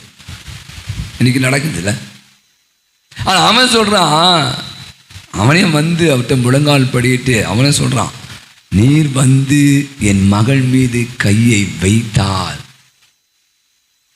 அவள் நலம் அடைவாள். நீ பார்த்தா இந்த 2 பேருக்கு உள்ள ஒரு விஷயம்தான். அவன்கிட்ட பணம் இல்லையா? இந்த அம்மா எவ்வளோ செலவு பண்ணிச்சு? 2 பேரும் நீங்கள் யோசிச்சு பார்த்தீங்கன்னா 2 பேரும் பிக்ஷால் தான். இப்போ நீங்கள் உங்களை மாதிரி தான், எங்களுக்கு தெரியாதா, வேலையாக பாருங்கள், அந்தோனி யார் மேலே ஜாம எங்களுக்கெல்லாம் தெரியும், நாங்கள் பெரிய பெரிய எல்லாம் பார்ப்போம், எங்களுக்கு பெரிய டாக்டராக இருக்காங்க, நாங்கள் அங்கே போங்க, உங்களுக்கு யார் வானான்னு சொன்னாங்க. ஆனால் கடைசி அவர் தான் சொல்வார், போங்க, இங்கே தான் போங்க, முடிஞ்சிச்சு உன் கதை, அவர்கிட்ட கேளுங்க, அவர் கொடுத்தா லைஃப் இல்லைலாம் போச்சுங்கன்றாரு. அப்போ நான் யோசித்து பார்க்குறேன், இந்த 2 பேரும் நாம் காண எடுத்துக்கொள்ள வேண்டிய அற்புதமான ஒரு சிந்தை. அவர்கள் இயேசுவுடைய தொடுதலுக்காக வேண்டினார்கள். ஒருவர் அவர் தொடுகிறார், இங்கு இவர் போகிறார், அவர் இறந்து போகிறார். அங்கே பாரு வசனம் அழகாய் சொல்கிற முடிச்சிடலாம். அவர் அழுகிறார், எல்லாம் அழுது கொண்டு இருக்கிறாங்க. ஏன்பா அவர் இறந்து விட்டால்? இயேசு தான் பண்ண, அஞ்சாதீர், நம்பிக்கை மட்டும் விட்டு விடாது. இங்கே தான் ரொம்ப அழகான அந்த யாயீர் என்ற அந்த ஜெயரூஸ் அவனுக்கும் இயேசுக்கும் உள்ள உறவு. அவன் கிறிஸ்தவன் கிடையாது, அவன் இயேசுவை பற்றி கேள்விப்பட்டிருக்கான், நல்லா கவனிங்க. ஆனால் அவன் என்ன சொல்கிறான்? ஆண்டோடைய வார்த்தையை அவன் நம்பினான். அவன் தொடுகிறாள், தலித்தாகும் எழுந்து நின்கிறாள், இறந்து போனவள் எழுந்து உயிர் பெறுகிறாள். ஆண்டவர் சொல்ல, அவள் உறங்குகிறாள், அவள் இறக்கவில்லை. நீங்க ஏன் சொன்னா போங்க வேலையை பாருங்க, டாக்டரே சொல்லிட்டாரு போயிடுச்சுட்டார், இவர் உறங்குகிறாள். நீங்க நம்ம இந்த புத்தி பெரிய அறிவு ஜீவி நம்பலாம். ஆனால் இங்க பாருங்க, ஆண்டவருடைய வார்த்தையை அந்த யாயீர் என்பவன் நம்பினான், இறந்து போன அந்த மகள் உயிர் பெற்றான். இன்னைக்கு என்னுடைய வாழ்வில், நம்முடைய வாழ்வில் கூட இன்னைக்கு நிறைய தொடுதல்கள், எவ்வளோ பேருடைய வாழ்வை நிறைய பேச்சுக்கள் நிறைய பேர் பேசுகிறாங்க, அதாவது இறை வார்த்தைகள், நம்முடைய அன்பான வார்த்தைகள் நிறைய பேருடைய வாழ்வை கூட தொட்டு இருக்கு. அவர்கள் பேசினது, அதாவது அந்த உறவுகள், நட்புகள், தோழமைகள், அந்த உரையாடல்கள் நம்முடைய வாழ்வில் நிச்சயமாய் மிகப்பெரிய ஒரு தொடுதல். இன்னைக்கு நீங்கள் தொடணுங்க.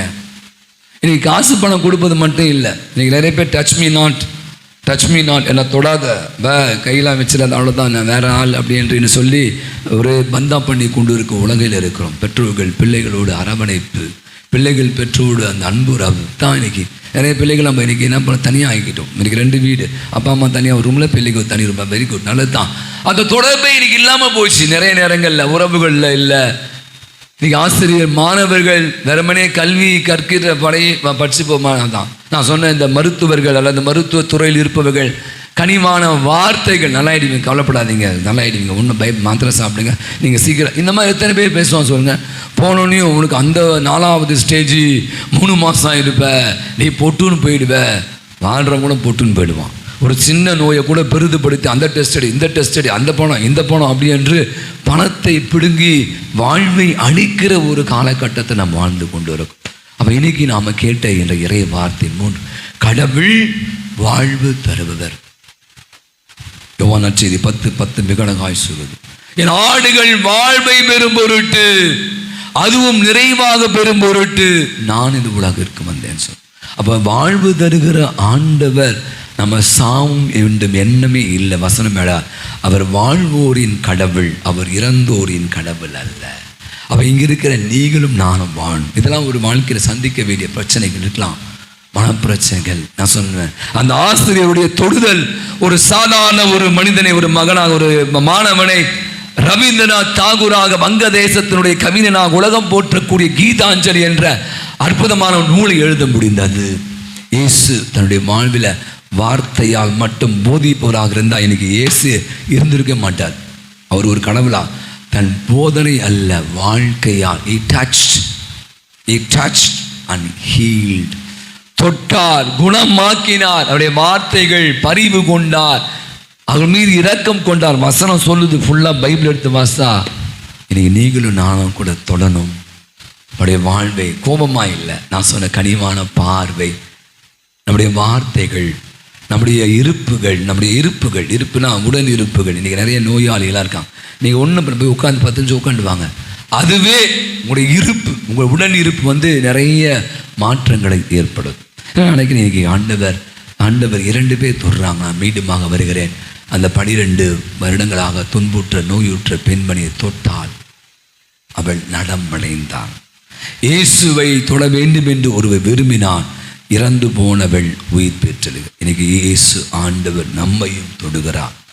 நாம கூட வாழ்வை பெற்றுக்கொண்டு இருக்கோம். இந்த ஒரு வாழ்வு நமக்கானது மட்டுமல்ல, நாமும் பிறருடைய வாழ்வின் ஒளிகளாக, ஒளியேற்றக்கூடிய தீபங்களாக மாற அருள் வேண்டுவோம். ஆமாம், எழுந்து நின்று நமது விசுவாசத்தை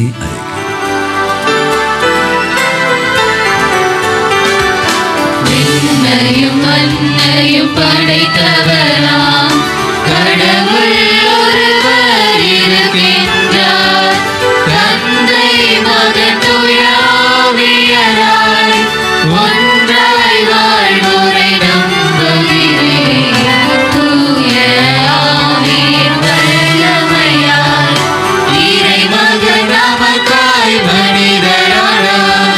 கன்னி மரியிடம் பிறந்தவராம் இயேசுவை உறுதியாய் நம்புகிறேன்.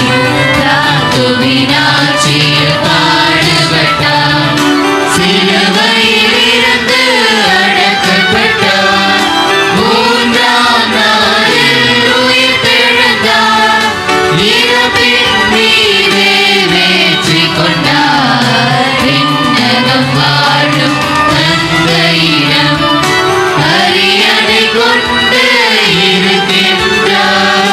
உலகம் முடியும் காலத்திலே நடுவரை திரும்பவும் வந்திடுவார். தூய ஆவியாரை நம்புகிறேன். பாரினில் அவர் துணை வேண்டுகிறேன். பாவ மன்னிப்பு தூய்மை பெற்று பரிகார வாழ்வு நிலைத்திடுவேன். திரு அவை உரைப்பதை நம்புகிறேன். புனிதர்கள் உறவை நம்புகிறேன். உடலின் உயிர்ப்பை நிலை வாழ்வை உறுதியுடனே நம்புகிறேன்.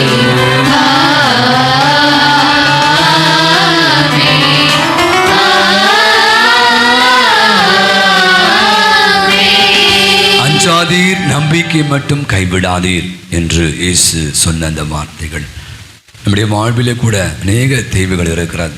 ஆண்டவர் மீண்டும் சொல்றார், நம்பிக்கை மட்டும் விடாதீர்.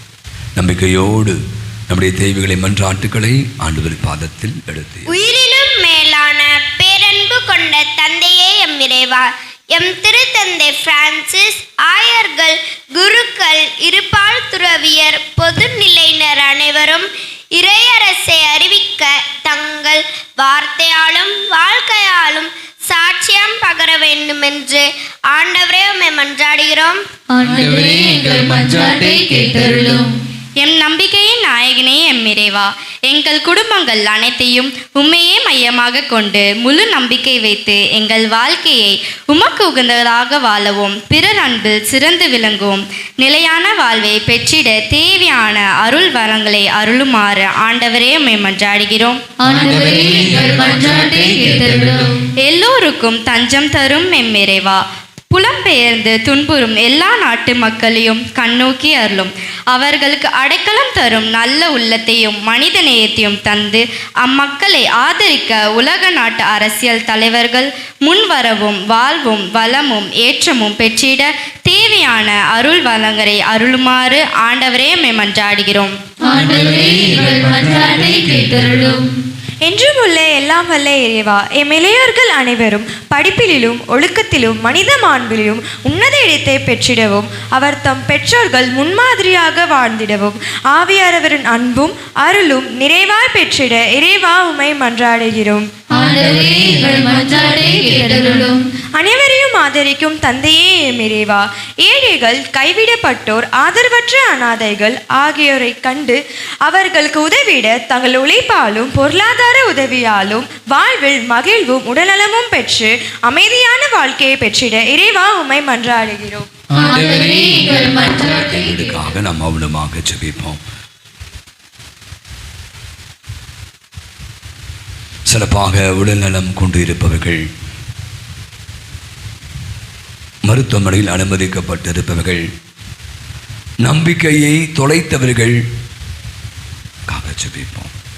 அத்தனை பேரையும் நன்மையான திருப்பலின் வழியாக ஆண்டவர் தொட்டு அவளுக்கு சுகமாக்குமாறு சுகம் தருமாறும் என்றார். அன்பாண்டவரே, அருமையான இந்த நல்ல நாளுக்காக உமக்கு நன்றி செலுத்துகிறோம்.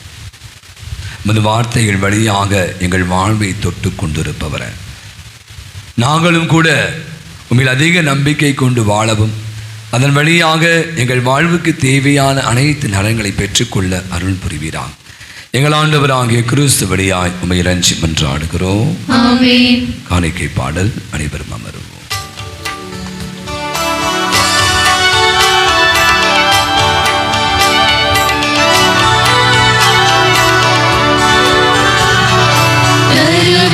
தருவேன் காணிக்கையாய் மனநிறைவுடன் தருவேன் காணிக்கையாய்.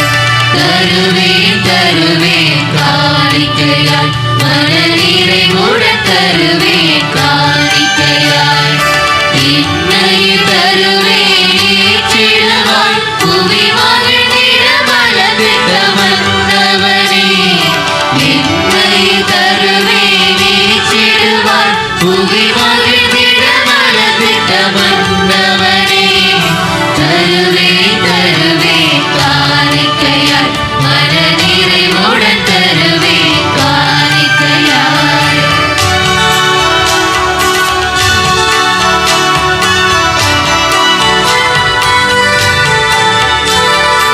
இதயத்தில் உணர்வினை இசையென வடித்து உன் பதம் படைத்தேனே சிடவாய். இவைகளின் விளம்பினில் ஆனந்த துளிகள் நன்னீர் பலியாய் ஏற்றிடவாய். ஒளியான உன்னதோடும் உறவோடு என்றும் வாழ உலகிற்கு ஒளியாக மலர செய்வாய். ஒளியான உன்னதோடும் உறவோடு என்றும் வாழ உலகிற்கு ஒளியாக மலர செய்வாய். இதுவே வாழ்வின் காணிக்கை, இதுவே நிரந்தர காணிக்கை. இதுவே வாழ்வின் காணிக்கை, இதுவே நிரந்தர காணிக்கை. தருவேன் காணிக்கையாய் மனநிறைவுடன் தருவேன் காணிக்கையாய்.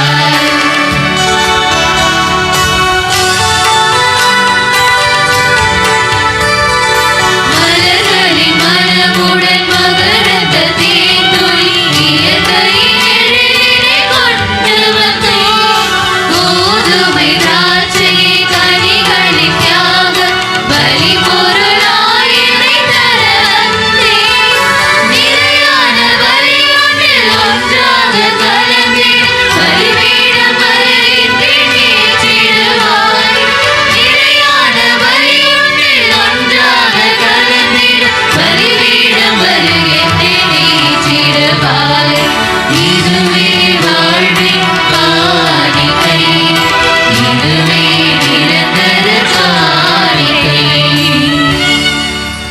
நாம் அனைவரும் இணைந்து ஒப்பு கொடுக்கிற அற்புதமான இந்த நன்றி பலி எல்லாம் அல்ல தந்தையாக இறைவனுக்கு ஏற்றதாம்படி ஜெபியுங்கள். ஆண்டவர் தமது பேரின் புகழ்ச்சிக்காகவும் ஆட்சிக்காகவும் தமது நன்மைக்காகவும் புனிதராய் அனைத்து நலன்களுக்காகவும் உமது கையிலிருந்து பலியை ஏற்றுக்கொள்வாராக.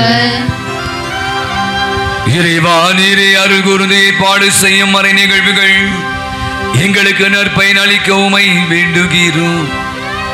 அதனால் எங்கள் பணியின் புனித காணிக்கைகள் உமக்கு ஏற்றனவாக இருப்பனவாக. எங்கள் ஆண்டவர் ஆகிய கிறிஸ்து வழியாகவே உமை மன்றாடுகிறோம்.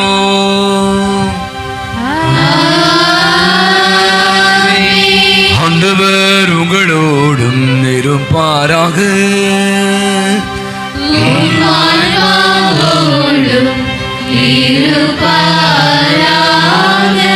ஜயங்களை மேலே எழுப்புங்கள்.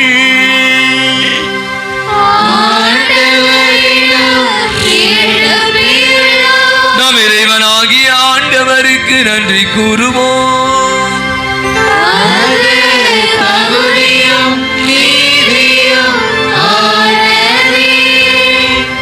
ஆண்டவரே, தூயவரான தந்தையே, என்றும் உள்ள எல்லாம் அல்ல இறைவா, என்னாலும் எவ்விடத்திலும் நாங்கள் உமக்கு நன்றி செலுத்துவதும் மெய்யாகவே தகுதியும் நீதியுமாகும். எங்கள் கடமையும் மீட்புக்குரிய செயலுமாகும். அழிவுக்குரிய மனிதனுக்கு உமது இறையல்பின் ஆதரவை அளிக்கிறீர். மேலும் மனிதரின் சாகும் தன்மையை பிணிபோக்கும் மருந்தாக பயன்படுத்தி நாங்கள் எவ்வாறு அழிவுற்றோமோ அவ்வாறு எங்கள் ஆண்டவராகிய கிறிஸ்து வழியாகவே எங்களுக்கு மீட்பு அருளுகின்றீர். இவை அனைத்தாலும் அளவற்ற மாட்சி உமக்கு உரியது என்பதை நாங்கள் உணர்கிறோம். அவர் வழியாகவே எமது மாண்பை வானக தூதர் அணிகள் வழிபடுகின்றன, உந்தலும் முன்னிய காலத்துக்கும் மகிழ்கின்றன. அவர்களோடு எங்கள் குரலையும் சேர்த்துக் கொள்ளுமாறு நாங்கள் உமைத்தான் வெண்ணுரைஞ்சி புகழ்ந்து அக்களிப்புடன் பாடுவதாவது.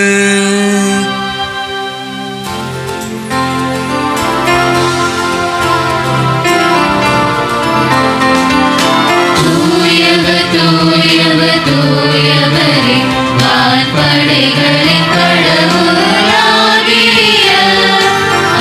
ஆண்டவர், விண்ணகமும் மண்ணகமும் உமது மாட்சியால் நிறைந்துள்ளன. உன்னதங்களிலே ஓசானா, ஆண்டவர் பெயரால் வருகிறவர் ஆசி பெற்றவர். உன்னதங்களிலே ஓசானா, உன்னதங்களிலே ஓசானா. ஆண்டவரே, மெய்யாகவே தூயவர், தூய்மை அனைத்திற்கும் மூற்று ஆகியோருடைய ஆவியை பொழுது காணிக்கைகள் அனைத்தையும் தூய்மைப்படுத்தமை தாழ்மையாய் வேண்டுகிறோம். இவ்வாறு எங்கள் ஆண்டவர் இயேசு கிறிஸ்துவின் உடலும் இரத்தமும் ஆகியவை எங்களுக்கு மாறுபனவாக. அவர் பாடுபட உளம் கணிந்து தம்மை கையளித்த போது அப்பத்தை எடுத்து உமாக்கு நன்றி செலுத்தி வாழ்ந்துரைத்து அதை விட்டு தம்முடைய சீடர்கள் அனைவருக்கும் அளித்தவர் கூறியதாவது: அனைவரும் இதிலிருந்து பெற்று உண்ணுங்கள். உங்களுக்காக கையளிக்கப்படும் என் உடல்.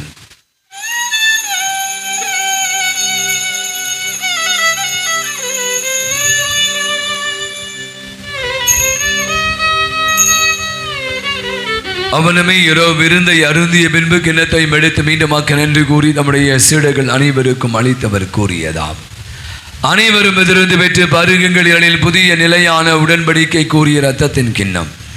இது பாவ மன்னிப்புக்கென்று உங்களுக்காகவும் பலருக்காகவும் சிந்தப்படும். இதை என் நினைவாக செய்யுங்கள்.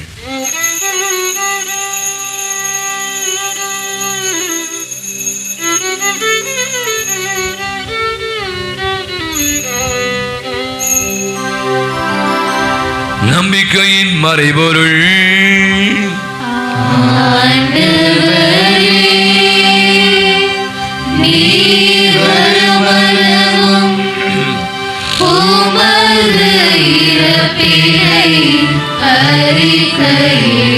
அறிக்கையிடுகின்றோம்.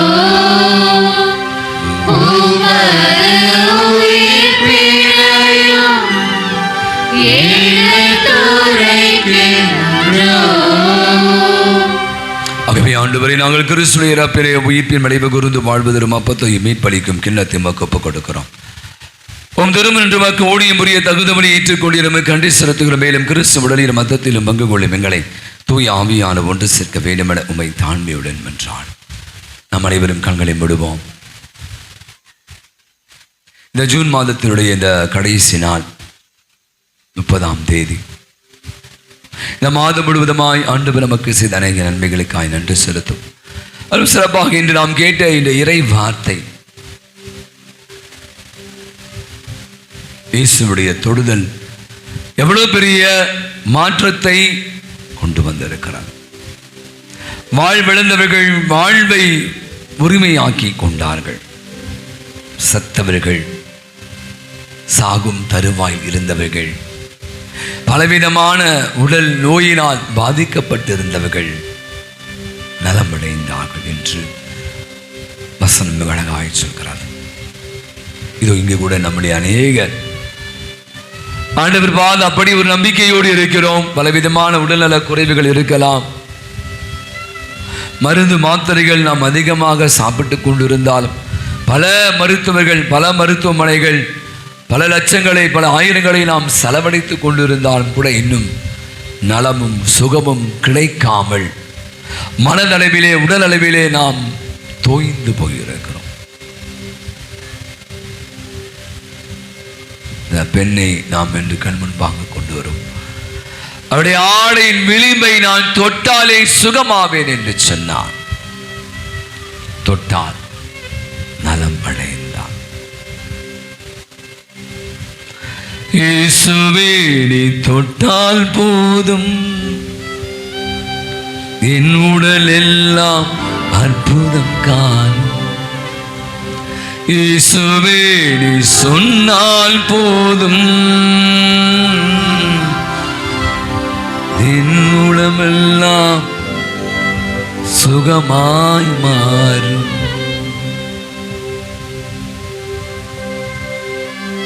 நீ வந்து என் மகள் மீது கையை வையும்.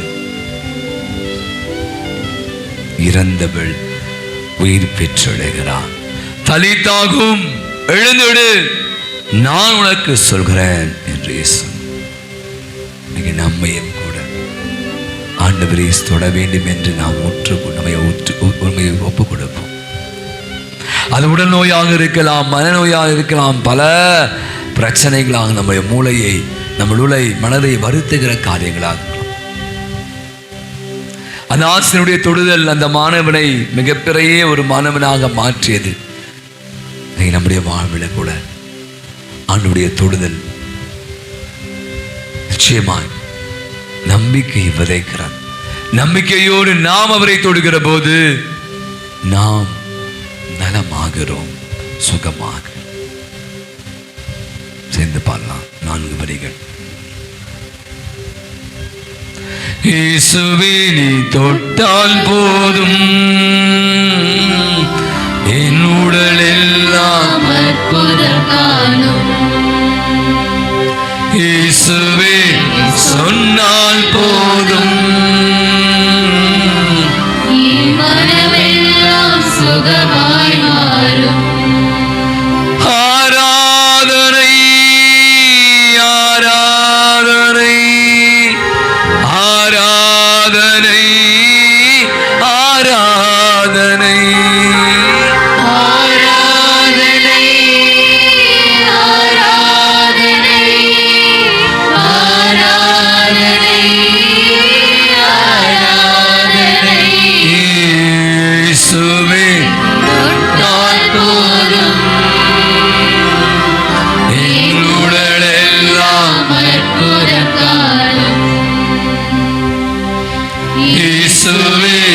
சொன்னால் போதும், சுகமாய் மாறும். நான் விரும்புகிறேன், குணமா, அஞ்சாதீர், நம்பிக்கை கைவிடாது. இயேசுடைய வார்த்தைகள் நமக்கு கூட அதே வார்த்தைகள் தான் அருமருந்தாக ஆண்டவர் தருகிறார். நீ வேற எந்த மாத்திரையும் போட வேணாம், இந்த மாத்திரை சாப்பிட்டா போதும். அஞ்சாதீர், நம்பிக்கை மட்டும் கைவிடாது. ஜெபிப்போம். அனைவருக்காக ஜெபிப்போம். நமக்கு தெரிந்தவர்கள் எத்தனையோ பேர் நீங்கள் அழிந்து போயிருக்கலாம், உடைந்து போயிருக்கலாம், சோர்ந்து போயிருக்கலாம், கவலையோடு கூட இருக்கலாம். நம்முடைய வார்த்தைகள் வழியாக நாம் அவரை தொடுவோம். எனக்கு நிறைய நேரங்கள் நான் சுகம் பெறுகிறேன், ஆனால் அடுத்தவருக்கு சுகத்தை நான் கொடுப்பதே இல்லை. நான் நலமாகிறேன், ஆனால் நான் மற்றவர்களுக்கு நலத்தை கொடுப்பதே இல்லை. இயேசுடைய இந்த நாளில் அப்படியே சுகத்தை நீங்களும் நானும் பெற்றுக்கொள்கிறவர்களே, அதையும் பிறருக்கு நம்முடைய அன்றாட வாழ்விலே கனிவான பார்வைகள், அன்பான வார்த்தைகளால், தொடுதல்களால் இன்னைக்கு நிறைய மாற்றங்களை ஏற்படுத்த அருள் புரியும்படியாய் என்றாள். இரு பிறந்த நாள் திருமண ஆண்டு விழாக்களை கொண்டாடுவதற்காக, நம்முடைய ஜெபத்தில் கேட்ட யாவருக்காக, பலவிதமான உடல் உள்ள நோயினால் பாதிக்கப்பட்டிருக்க அனைவருக்காக, இதோ இந்த திருப்பலியிலே கலந்து கொண்டு ஜெபிக்க நம்ம ஒவ்வொருவரையும் தனிப்பட்ட வேண்டுதல் என்றாள். எப்போது நமக்காக பருந்து பேசின அன்பு தாய் ஆரோக்கியனை அப்படி அன்பு கணவர் பிரதி யோசேப்பின் பாதுகாம் தந்தையுமான புனிதன் துணியான் தோமா, அன்னை தெரேசா, அல்போன்சா, தீப சகாய், அனைத்து புனிதர்கள் அப்படி நம்பிக்கை கொண்ட அத்தனை பேரும் அவருக்காகவே வாழ்ந்தார்கள். அதற்காக புனித நிலைக்கு உயர்த்தப்பட்ட அனைவரோடு இணைந்து ஆண்டவர் இயேசுவை புகழ்ந்து பாடுவோம். இவர் வழியாக, இவரோடு, இவரில் எல்லாம் வல்ல இறைவனாகிய தந்தையே, தூய ஆவியானவரின் ஒன்றிப்பில் எல்லா புகழும் ஆட்சியும் என்றென்றும் உமக்கு உரியதே.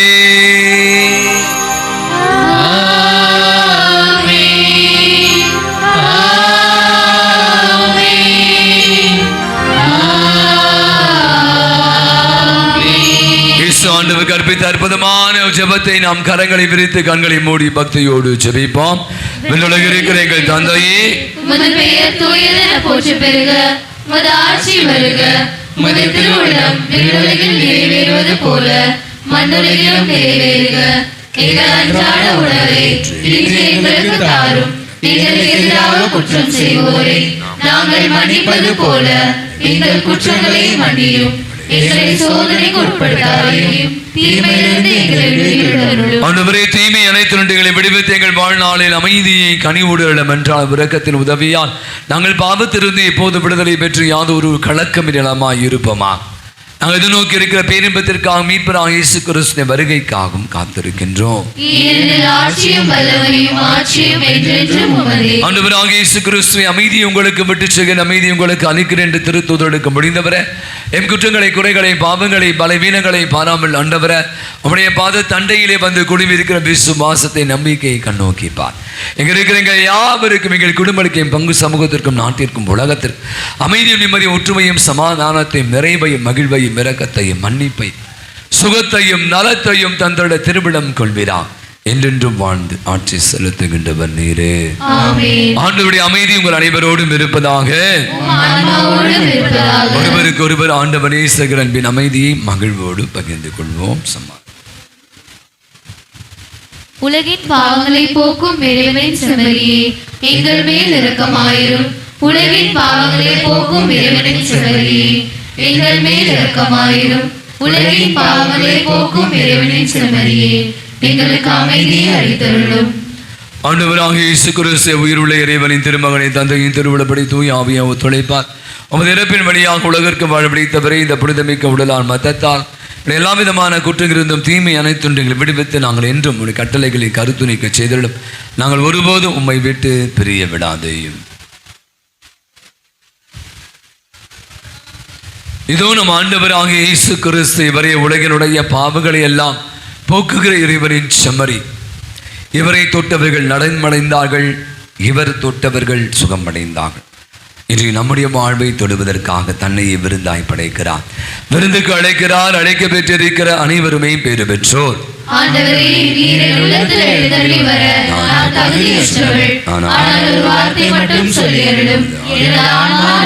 கிறிஸ்துவின் திருவுடலும் திரத்தம் நம் அனைவரையும் காத்து நமக்கு நிலை வாழ்வை அளிப்பதாக. ஆமென்.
திருமண அறிக்கைகள்.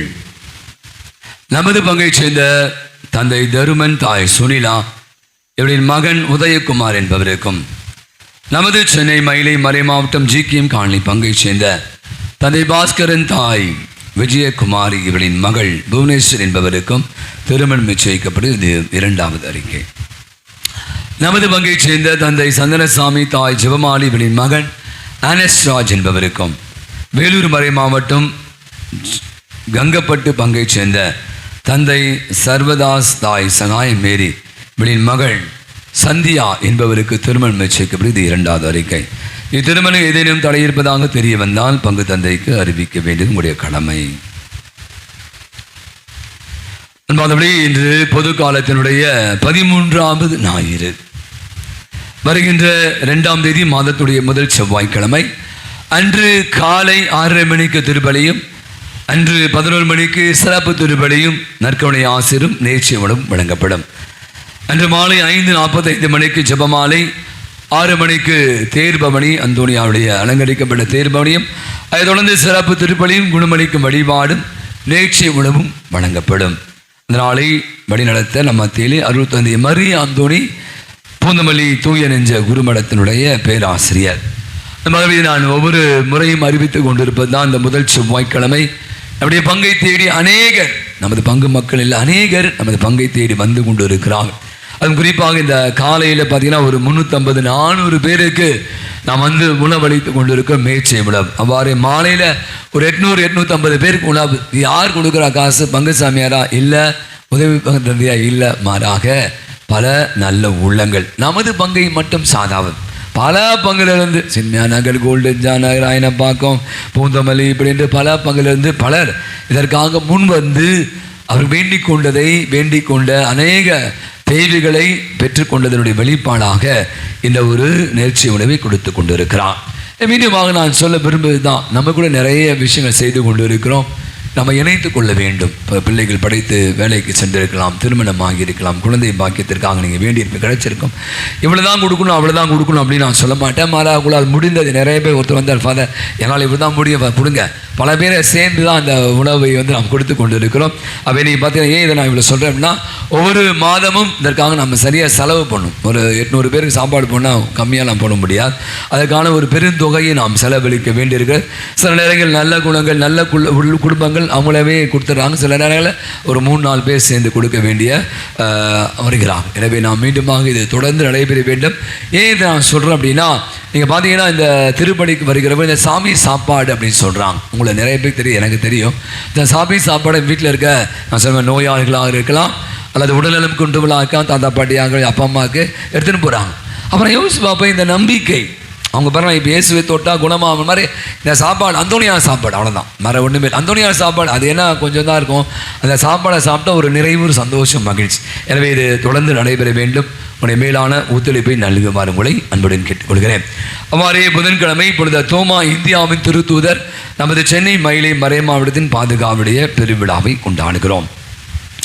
5ஆம் தேதி மாதத்துடைய முதல் வெள்ளிக்கிழமை அன்று காலை வழக்கம் போல திருப்பலி, அன்று மாலை சிவமாலையும், அதை தொடர்ந்து சிறப்பு திருப்பலியும் நற்கருணை ஆசீர்வாதம் நடைபெறும்.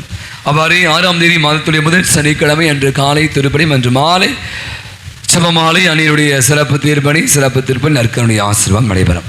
இந்த முதல் செவ்வாய்க்கிழமை முதல் வெள்ளிக்கிழமை பார்த்தீங்கன்னா தொடர்ந்து பார்க்கிறோம். அதற்கான ஆட்கள் சரியாக வருதில்லை. ஏன்னு தெரியல. இது ஒரு பக்தி முயற்சி. முதல் வெள்ளிக்கிழமை இருதய ஆண்டவருக்கு ஒப்புக் கொடுக்கப்பட்டனார். முதல் சனிக்கிழமை மரியாயின் மாசற்ற இதற்கு ஒப்புக் கொடுக்கப்பட்ட இந்த பங்கே வந்து மரியாயின் சேனையில் இருக்கிற ஒரு பங்கு. ஒவ்வொரு முதல் சனிக்கிழமை மரியாயின் சேனை எடுத்து தான் செய்ய சொல்லியிருக்கோம். ஆனால் பார்த்தீங்கன்னா அந்த பூசைக்கு வருகிற கூட்டத்தில் அவ்வளோ ஒரு ஈடுபாடு இல்லாமல் இருப்பதையும் பார்க்கிறோம். எனவே முடிந்த அளவு நான் சொன்ன மாதிரி இந்த முதல் சனிக்கிழமை, முதல் வெள்ளிக்கிழமை, முதல் சனிக்கிழமை பக்தி முயற்சியில் அநேகர் கலந்து கொள்ள வேண்டும் என்று உங்களை அன்புடன் கேட்டுக்கொள்கிறோம். அவ்வாறு வருகின்ற 7ஆம் தேதி ஞாயிற்றுக்கிழமை 2வது திருப்பலி முடிதல் பங்கு பெறை மற்றும் அன்பிய பொறுப்பாளருக்கான கூட்டம் ஆலயத்தில் நடைபெறும். எனவே உறுப்பினர்கள் அனைவரும் தவறாது கலந்து கொள்ள உங்களை அன்போடு அழைக்கிறோம். அந்த கடந்த வாரம் இதை பற்றி நான் சொன்னேன். இந்த மறைக்கல்வி அதோடைய அவசியம். இன்றைக்கி நம்ம நிறைய பிள்ளைகளை பெரிய பெரிய பள்ளிகளில் படிக்க வைக்கிறோம். வேலம்மாவில், ஸ்பாட்டனில், வேறு எங்கே இப்போ சொல்லுங்கள், வேறு பெரிய எஸ்ஆர்எம்மில், இது மாதிரி பல பள்ளிகளில் படிக்க வைத்து அவங்கள பெரிய ஆளாகணும் என்பது பெற்றோருடைய கனவு, சந்தோஷம். ஆனால் எல்லாம் கொடுக்குற நாம் முக்கியமாக இதை கொடுக்க மறந்துடுறோம். என்னென்னா இறை பக்தி, இறை ஞானம், இதை பற்றி தான் நம்பிக்கை. நீங்கள் பாருங்கள், இந்த திருப்பள்ளியில் பார்த்தா பின்னாடி நான் உடுப்பு போடுறேன், 2 பசங்க உட்காந்துருக்கான், அவங்க அம்மா உட்காந்தா இருக்காங்க. அன்றைக்கி பறைக்கல்வி வெளியில் பார்த்தீங்கன்னா செல்ஃபிக்காக ஏற்பாடு, எவ்வளோ பிள்ளைகள், நம்முடைய ஆசிரியர்கள், நம்முடைய குரு, நம்முடைய அருள் சகோதரர்கள் அப்படி என்று நிறைய விஷயங்களை செய்வதற்காக முனைந்து கொண்டு இருக்க வேலையில் பெற்றோர்கள் அதற்கான ஈடுபாடே கொடுப்பதில்லை. நான் ஒரு சின்ன விஷயம் சொல்வேன், நீங்கள் இதை மிஸ் பண்ணிட்டீங்க அப்படின்னா பின்னாடி ரொம்ப வருத்தப்படுவீங்க. நான் தான் சொல்லுது, இது ஒரு அருமையான வாய்ப்பு. பிள்ளைகள் தங்களுடைய தனித்திறமையை வளர்த்துக் கொள்வதற்கும், 2வது இறை ஞானத்தில் பக்தியில் வளர்வதற்கும் மறைக்கல்வி கட்டாயம், கண்டிப்பாக. எனவே மீண்டுமாக இதை நான் சொல்ல விரும்பவில்லை. எனவே பெற்றோர்கள் ஒவ்வொரு ஞாயிற்றுக்கிழமையும் 7:45 மணிக்கு பார்த்தீங்கன்னா மேலே அவர்களுக்கான திருப்பலி, அவர்களுக்கான வகுப்புகள், அவர்களுக்கான ஸ்நாக்ஸ் என்று பல விஷயம் செய்யலாம். எனவே இந்த நாளில் இந்த 2வது திருப்பலி முடிந்தவுடன் ஒரு அரை மணி நேர ஒரு துவக்க விழாவை ஏற்பாடு செய்திருக்கிறோம். பெற்றோர்களும் பிள்ளைகளுமாக வந்து கலந்து கொள்ளுங்கள். தொடர்ந்து இந்த மறைக்கல்வி வகுப்புகளை பிள்ளைகளை தவறாமல் அனுப்பி வைக்க உங்களை அன்போடு அழைக்கிறோம். அவ்வாறு இந்த கீபோர்ட் கிளாஸை பற்றி கடந்த வாரம் 2 வாரங்களாக அறிவித்து கொண்டிருக்கிறேன். ஒவ்வொரு வாரம் புதன்கிழமை மாலை 6:30 மணிலேருந்து 7:30 மணி வரை திரு ராஜசேகர் அவர்கள், அவர் ஒரு இசை வித்வான், அந்த வகுப்பை நடத்துகிறார். மொத்தம் 5 பேர் தான் பேர் கொடுத்துருக்காங்க. 1500 ரூபாய் வகுப்பு, ஒரு மாதத்துக்கு கிளாஸுக்கு. அதே பல பங்குல சென்று இதை வகுப்பு நடத்தி கொண்டு இருக்கிறார். இது நல்ல வாய்ப்பு. ஜூலை மாதம் 10ஆம் தேதி இந்த வகுப்புகள் துவங்கும். 5 பேர் தான் பேர் கொடுத்துருக்காங்க, அதனால் நிறைய பேர் வர சொல்லியிருக்காங்க. புதன்கிழமை மாலை 6:30 மணிலேருந்து 7:30 மணி வரை இந்த வகுப்புகள் நமது ஆலயத்தில் நடைபெறும். கீபோர்டு நீங்கள் தான் தரணும். சில பேர் சொன்னால் அந்த கீபோர்டு நீங்கள் தருவீங்களா? நாம் தர முடியாது. கீபோர்டு கிளாஸ் எடுப்பாங்க, அதற்கான விஷயத்தை அந்த ஆசிரியர் உங்களுக்கு தெரிவிப்பார். இன்றைய நாளுடைய வழிபாடை மிக அர்த்தமுள்ள விதத்தில் சிறப்பித்து மிக அழகாக நம்முடைய சின்னப்பரை பற்றி மிக அழகாக விளைந்திருக்கிற நம்முடைய சின்னப்பர் அன்பத்துக்கு ஒரு பலத்த ஒரு கரவழி கொடுத்து அவர்களுக்கு நம்முடைய நெஞ்சான் நன்றிகளையும் பாராட்டுகளையும் தெரிவித்துக் கொள்வோம். அடுத்த வார திருவழிபாட்டை இப்பொழுது பேதர் அன்பத்தை சிறப்பிப்பார்கள். ஒரு 6 மாதத்துக்கான வழிபாட்டு நிகழ்வை நோட்டீஸ் போல போட்டிருக்கோம். எனவே முன்கூட்டி பார்த்து தயாரிப்பு மிக அவசியம். நாம் மீண்டும் சொன்ன ஒவ்வொரு ஞாயிறு வழிபாடும் மிக முக்கியமானது. எனவே தயாரிப்பு மிக அவசியம். சனிக்கிழமை மாலைகளில் அந்த சிறப்பிக்கிற முன்கூட்டியே வந்து இந்த வழிபாடை அர்த்தப்படுத்த உங்களை அன்போடு அழைக்கிறேன். நாம் வீடுகளை சந்தித்து கொண்டு இருக்கிறோம். உங்களுக்கு தெரியும், மீண்டுமாக இதை சொல்ல விரும்பவில்லை, பட் இருந்தாலும் சொல்ல ஆசைப்படுகிறேன். சில பல நேரங்களில் நம்மளை அநேகர் முடியாமலாம் இல்லை, டைம் இல்லாமல் போகிறதால வீடுகளை சந்தா வாங்குறதுனால சந்தா கட்டுறது இல்லை. வெளியில் ஒவ்வொரு வாரம் நம்முடைய அன்பிய பொறுப்பாளர்கள் அமர்ந்து கொண்டு இருக்கிறார்கள். எனவே முடிந்த அளவுக்கு இந்த சந்தாவை 1 வருஷம் சேர்த்து 2 வருஷம் சேர்த்து புதுநன்மை, கல்யாணம், இது மாதிரியான நிகழ்வுகளுக்காக நாம் காத்து கொண்டு இருக்காமல் கிடைக்கிற வாய்ப்பை பயன்படுத்திக் கொள்ளுமாறு உங்களை அன்போடு கேட்டுக்கொள்கிறேன். அவ்வாறே வீடுகளை நாம் சந்தித்து கொண்டு இருக்கிறோம். திங்கட்கிழமை ராணி மரியா பவுசின் அன்பியம், புதன்கிழமை சூசேப்ப சின்னப்பர் அன்பியம், வியாழக்கிழமை 4ஆம் தேதி ரஃபேல் மற்றும் செபஸ்தியார் அன்பிய குடும்பங்கள் சந்திக்கப்படும். அவ்வாறே நான் சொன்னது போல் நீங்கள் பார்த்துருப்பீங்க, கப்பலாம் ஃபாதர் வாங்கி வச்சுருக்காங்க யாருக்கு என்று. நாம் நம்முடைய பங்கில் இருக்கிற 10ஆம் வகுப்பு, 11ஆம் வகுப்பு, 12ஆம் வகுப்பு பிள்ளைகள் 85% மதிப்பெண் பெற்றவர்களை நாம் கௌரவிப்பதை வழக்கமாக கொண்டு இருக்கிறோம். இதை பற்றி நான் கடந்த 2 மாதங்களாக அறிவித்து, ஒவ்வொரு ஞாயிற்றுக்கிழமையும் அறிவித்து, நீங்கள் உங்கள் பெயர்களையும் மார்க் ஷீட்டையும் கொடுங்க அப்படின்னு சொன்னேன். சிலர் கொடுத்தாங்க. மொத்தம் ஒரு 15 பேர் இந்த ஷீட்டை கொடுத்துருக்காங்க. அவர்கள் அனைவருமே பார்த்தீங்கன்னா ரொம்ப நல்ல நிறைய மதிப்பெண்களை பெற்றிருக்கிறாங்க. அவர்களை நிச்சயமாய் நான் கௌரவப்படுத்த நிறைவே கொடுக்கல நினைக்கிறேன். கொடுக்காத நான் ஒன்றும் செய்ய முடியாது. எனவே கொடுத்த அத்தனை பேருக்கும் நம்முடைய பாராட்டுகளை, வாழ்த்துக்களை இப்போது நாம் தெரிவித்துக் கொள்வோம். இப்போது பெயர்களை வாசிக்க தயவுசெய்து மிக வேகமாக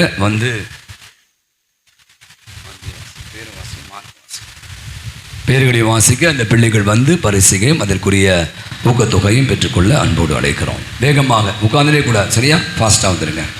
10ஆம் வகுப்பு மாணவர்கள் புனித வெரோனிக்கால் அன்பியத்தை சார்ந்த கேப்ரியல்லாஸ் நோலின் 477 மதிப்பெண்கள் பெற்று முதல் மதிப்பெண்கள். புனித லயோலா இன்னாசியார் அன்பியத்தை சார்ந்த பெவின் பெஞ்சமின் மற்றும் புனித அசிசியார் அன்பியத்தை சார்ந்த ஜெனிதா இருவரும் 466 மதிப்பெண்கள் பெற்று 2வது இடத்தை பகிர்ந்து கொள்கிறார்கள். புனித அந்திரேயார் அன்பியத்தை சார்ந்த ரோகிதா ஜோஷ்வா 460 மதிப்பெண்கள் பெற்று 3வது இடம். புனித அசீசியார் அன்பியத்தை சார்ந்த மெர்லின் கே 445 மதிப்பெண்கள் பெற்று 4வது இடத்தை பெறுகிறார்கள். புனித லயோலா இன்னாசியார் அன்பியத்தை சார்ந்த ஆல்பின் மிருதுல்லா 443 மதிப்பெண்களை பெற்று 5வது இடத்தில் இருக்கிறார்கள். புனித அசீசியார் அன்பியத்தை சார்ந்த ரோஸ்லி 438 மதிப்பெண்கள் பெற்று 6வது இடம். புனித மத்தேயு அன்பியத்தை சார்ந்த ஜஸ்வின் ஜோஷ்வா இந்த பங்கு பேரவையின் துணைத் தலைவர் பொது பரிசு அளிக்குமாறு கேட்டுக்கொள்கிறேன். அருள் சகோதரி இருக்காங்களா? புனித மத்தேயு அன்பியத்தை சார்ந்த முதல் ஜஸ்வின் பரிசு ஜோஷ்வா 428 மதிப்பெண்கள் பெற்று 7வது இடத்தில் இருக்கிறார்கள். ஜஸ்வின் ஜோஷ்வா பிரதர் கொஞ்சம் மெதுவாக காசு. இந்த பிள்ளை பேர் என்ன? பேர் என்னம்மா? பேர் கேட்டா ஜஸ்வின் ஜோஷ்வா புனித மத்தேயு அன்பியத்தை சார்ந்தவர் 428 மதிப்பெண்கள் பெற்று கரவொலி கொடுக்கலாம். ஜோரா கரவொலி கொடுங்க. பிள்ளைகளை உற்சாகப்படுத்துங்க. வரல அடுத்த ஆல்பின் புனித வெரோனிகால் அன்பியத்தை சார்ந்தவர் 426 மதிப்பெண்கள் பெற்று 8வது இடம். வேகமாக வாங்க. ஓகே.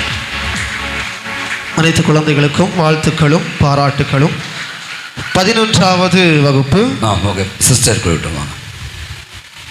பேர் வாசிக்க சீக்கிரம் வாங்க. புனித ரஃபேல் அன்பியத்தை சார்ந்த கேத்ரின் ஆல்சியா 11ஆம் வகுப்பு 549 மதிப்பெண்கள் பெற்று முதலிடத்திலும். கரவொலி கொடுக்கலாம். ஜோரா கரவொலி. புனித சின்னப்பர் அன்பியத்தை சார்ந்த பன்னிமலர் எஃப் திருப்பி கொடுங்க சிஸ்டர். பரிசு திருப்பி தாங்க. 545 மதிப்பெண்கள் பெற்று 2வது இடத்தில் இருக்கிறார்கள். 12ஆம் வகுப்பு சிஸ்டர் வாங்க. தேங்க்யூ. புனித ஆக்னஸ் அன்பியத்தை சார்ந்த மரிய வேத ஜெனிஃபர் 569 மதிப்பெண்கள். கரவொலி கொடுக்கலாம். பலத்த ஒரு கரவொலி. புனித அசீசியார் அன்பியத்தை சார்ந்த ஜீனு மேத்யூ 547 மதிப்பெண்கள் பெற்று 2வது இடத்தில் இருக்கிறார்கள். கரவொலி கொடுங்க. புனித பவுஸ்தினா அன்பியத்தை சார்ந்த இன்ஃபேண்ட் பெனடிக்ட் 544 மதிப்பெண்கள் பெற்று 3வது இடத்தை பெறுகிறார்கள். புனித அருளப்பர் அன்பியத்தை சார்ந்த ரெனால்டு ஐலரி 532 மதிப்பெண்கள் பெற்று 4வது இடத்தில் இருக்கிறார்கள். பரிசுகள் பெற்ற அனைத்து மாணவர்களுக்கும் பாராட்டுகளும் வாழ்த்துக்களும். பலத்த ஒரு கரவொலி கொடுப்போம். நான் இதையே சொல்லிக் கொண்டிருக்கிறேன் என்றால் எனக்கு தெரியும் நிறைய பேர் 80% வாங்கியிருக்காங்க. அப்படி கொடுத்தா எல்லாருக்கும் கொடுக்கணும். அப்போ அந்த பரிசுக்கு மதிப்பு இல்லாமல் போயிடும். ஆகவே தான் 85%. இன்னும் அடுத்த ஆண்டு நிறைய பிள்ளைகள் இதில் நீங்கள் பரிசு தட்டி செல்ல வேண்டும் என்று வாழ்த்துக்கிறேன். மீண்டுமாக பெற்றுக்கொண்ட அத்தனை பேருக்கு ஒரு பலத்த ஒரு கரவொலி கொடுத்து அவர்களுக்கு நம்முடைய வாழ்த்துக்களும் பாராட்டுகளும். இப்போ சின்னப்பரை பற்றி பவுலடிகளை பற்றிய ஒரு சிறிய வாழ்க்கை வரலாற்றை நாம் கேட்போம். புனித சின்னப்பரின் வாழ்க்கை பயணம். சிலுவையில் அறையப்பட்ட கிறிஸ்து இன்றும் உயிரோடு வாழ்கிறார். அவரே ஆண்டவர், மீட்பின் வாழ்வின் ஊற்று. நேற்றும் இன்றும் நாளையும் மாறாதவர். நற்செய்தி அறிவிப்போரின் பாதங்கள் அழகானவை என்று வாழ்வின் அனுபவம் வழியாக எடுத்துரைத்தவரே புனித பவுல். இவர் சிசிலியா என்ற ரோமை மாநிலத்தின் தலைநகரான தர்சு நகரத்தில் 10ஆம் நூற்றாண்டில் பிறந்தார். இவரது இயற்பெயர் சவுல். செல்வ செழிப்பில் வாழ்ந்தார். யூத குலத்தைச் சேர்ந்தவர். ரோமை குடியுரிமை பெற்று வாழ்ந்தவர். கிரேக்க பண்பாட்டிலும் மெய்யியலிலும் கற்று ஞானியாக வாழ்ந்தார். யூத சட்டங்களையும் கற்றுத்தேர்ந்தார். புகழ்பெற்ற கமாலியேல் என்னும் யூத ராபியிடம் கல்வி பயின்றார். யூத குலத்தின் முறைகளை நன்கு கற்றிருந்தார். கிறிஸ்துவ மறையை தழுவியவர்களை புறக்கணித்தார். சிலுவையில் அறையப்பட்ட இயேசுவை மெசியா என்று கூறியதை அவரால் ஏற்றுக்கொள்ள இயலவில்லை. கண்ணில் பட்ட கிறிஸ்துவ மக்களை துன்புறுத்தினார். தார்சியுஸ் நகருக்கு கிறிஸ்துவ மக்களை துன்புறுத்த அரசரின் கடிதம் பெற்று செல்லும் வழியில் கிறிஸ்துவால் ஆட்கொள்ளப்பட்டு மனமாற்றம் அடைந்து கிறிஸ்துவின் சீடராக மாறினார். பின்னர் சவுல் என்ற தனது பெயரை பவுல் என்று மாற்றி கிறிஸ்துவுக்காகவே வாழ்ந்து கிறிஸ்துவை அறிவித்து கிறிஸ்துவை வேற்றினத்தாரிடையில் அறிவித்து வேற்றினத்தாரின் திருத்தூதர் என்றும் 5ஆம் நற்செய்தியாளர், முதல் இறையியலாளர், 13ஆம் திருத்தூதர் என்றும் அழைக்கப்படுகிறார். புனித சின்னப்பரே, எங்களுக்காக வேண்டி கடைசி செய்வதற்காக எழுந்திருப்போம். மன்றாடுவோமாக. ஆண்டவரை நாங்கள் ஒப்பு கொடுத்த உணவாக உட்கொண்ட இப்புனித பலிபொருள் எங்களுக்கு வாழ்வளிக்க உமை வேண்டுகிறோம். இவ்வாறு நாங்கள் முடிவில்லா அன்பினாலும் ஒன்றிணைக்கப்பட்டு என்றும் நிலைத்திருக்கும் கனிதர அருள் புரிவீராக. எங்கள் ஆண்டவர் ஆகிய கிறிஸ்து வழியாகவே உமை மன்றாடுகிறோம். ஆண்டவர்களோடு இருப்பாராக.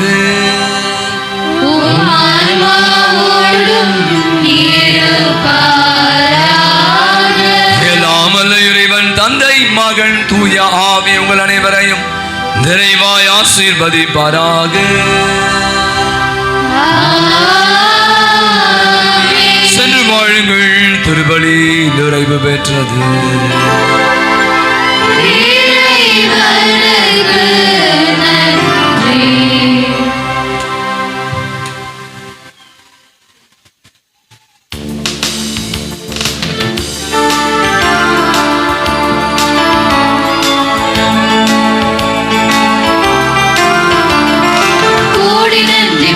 பாடும் இந்த நிறைய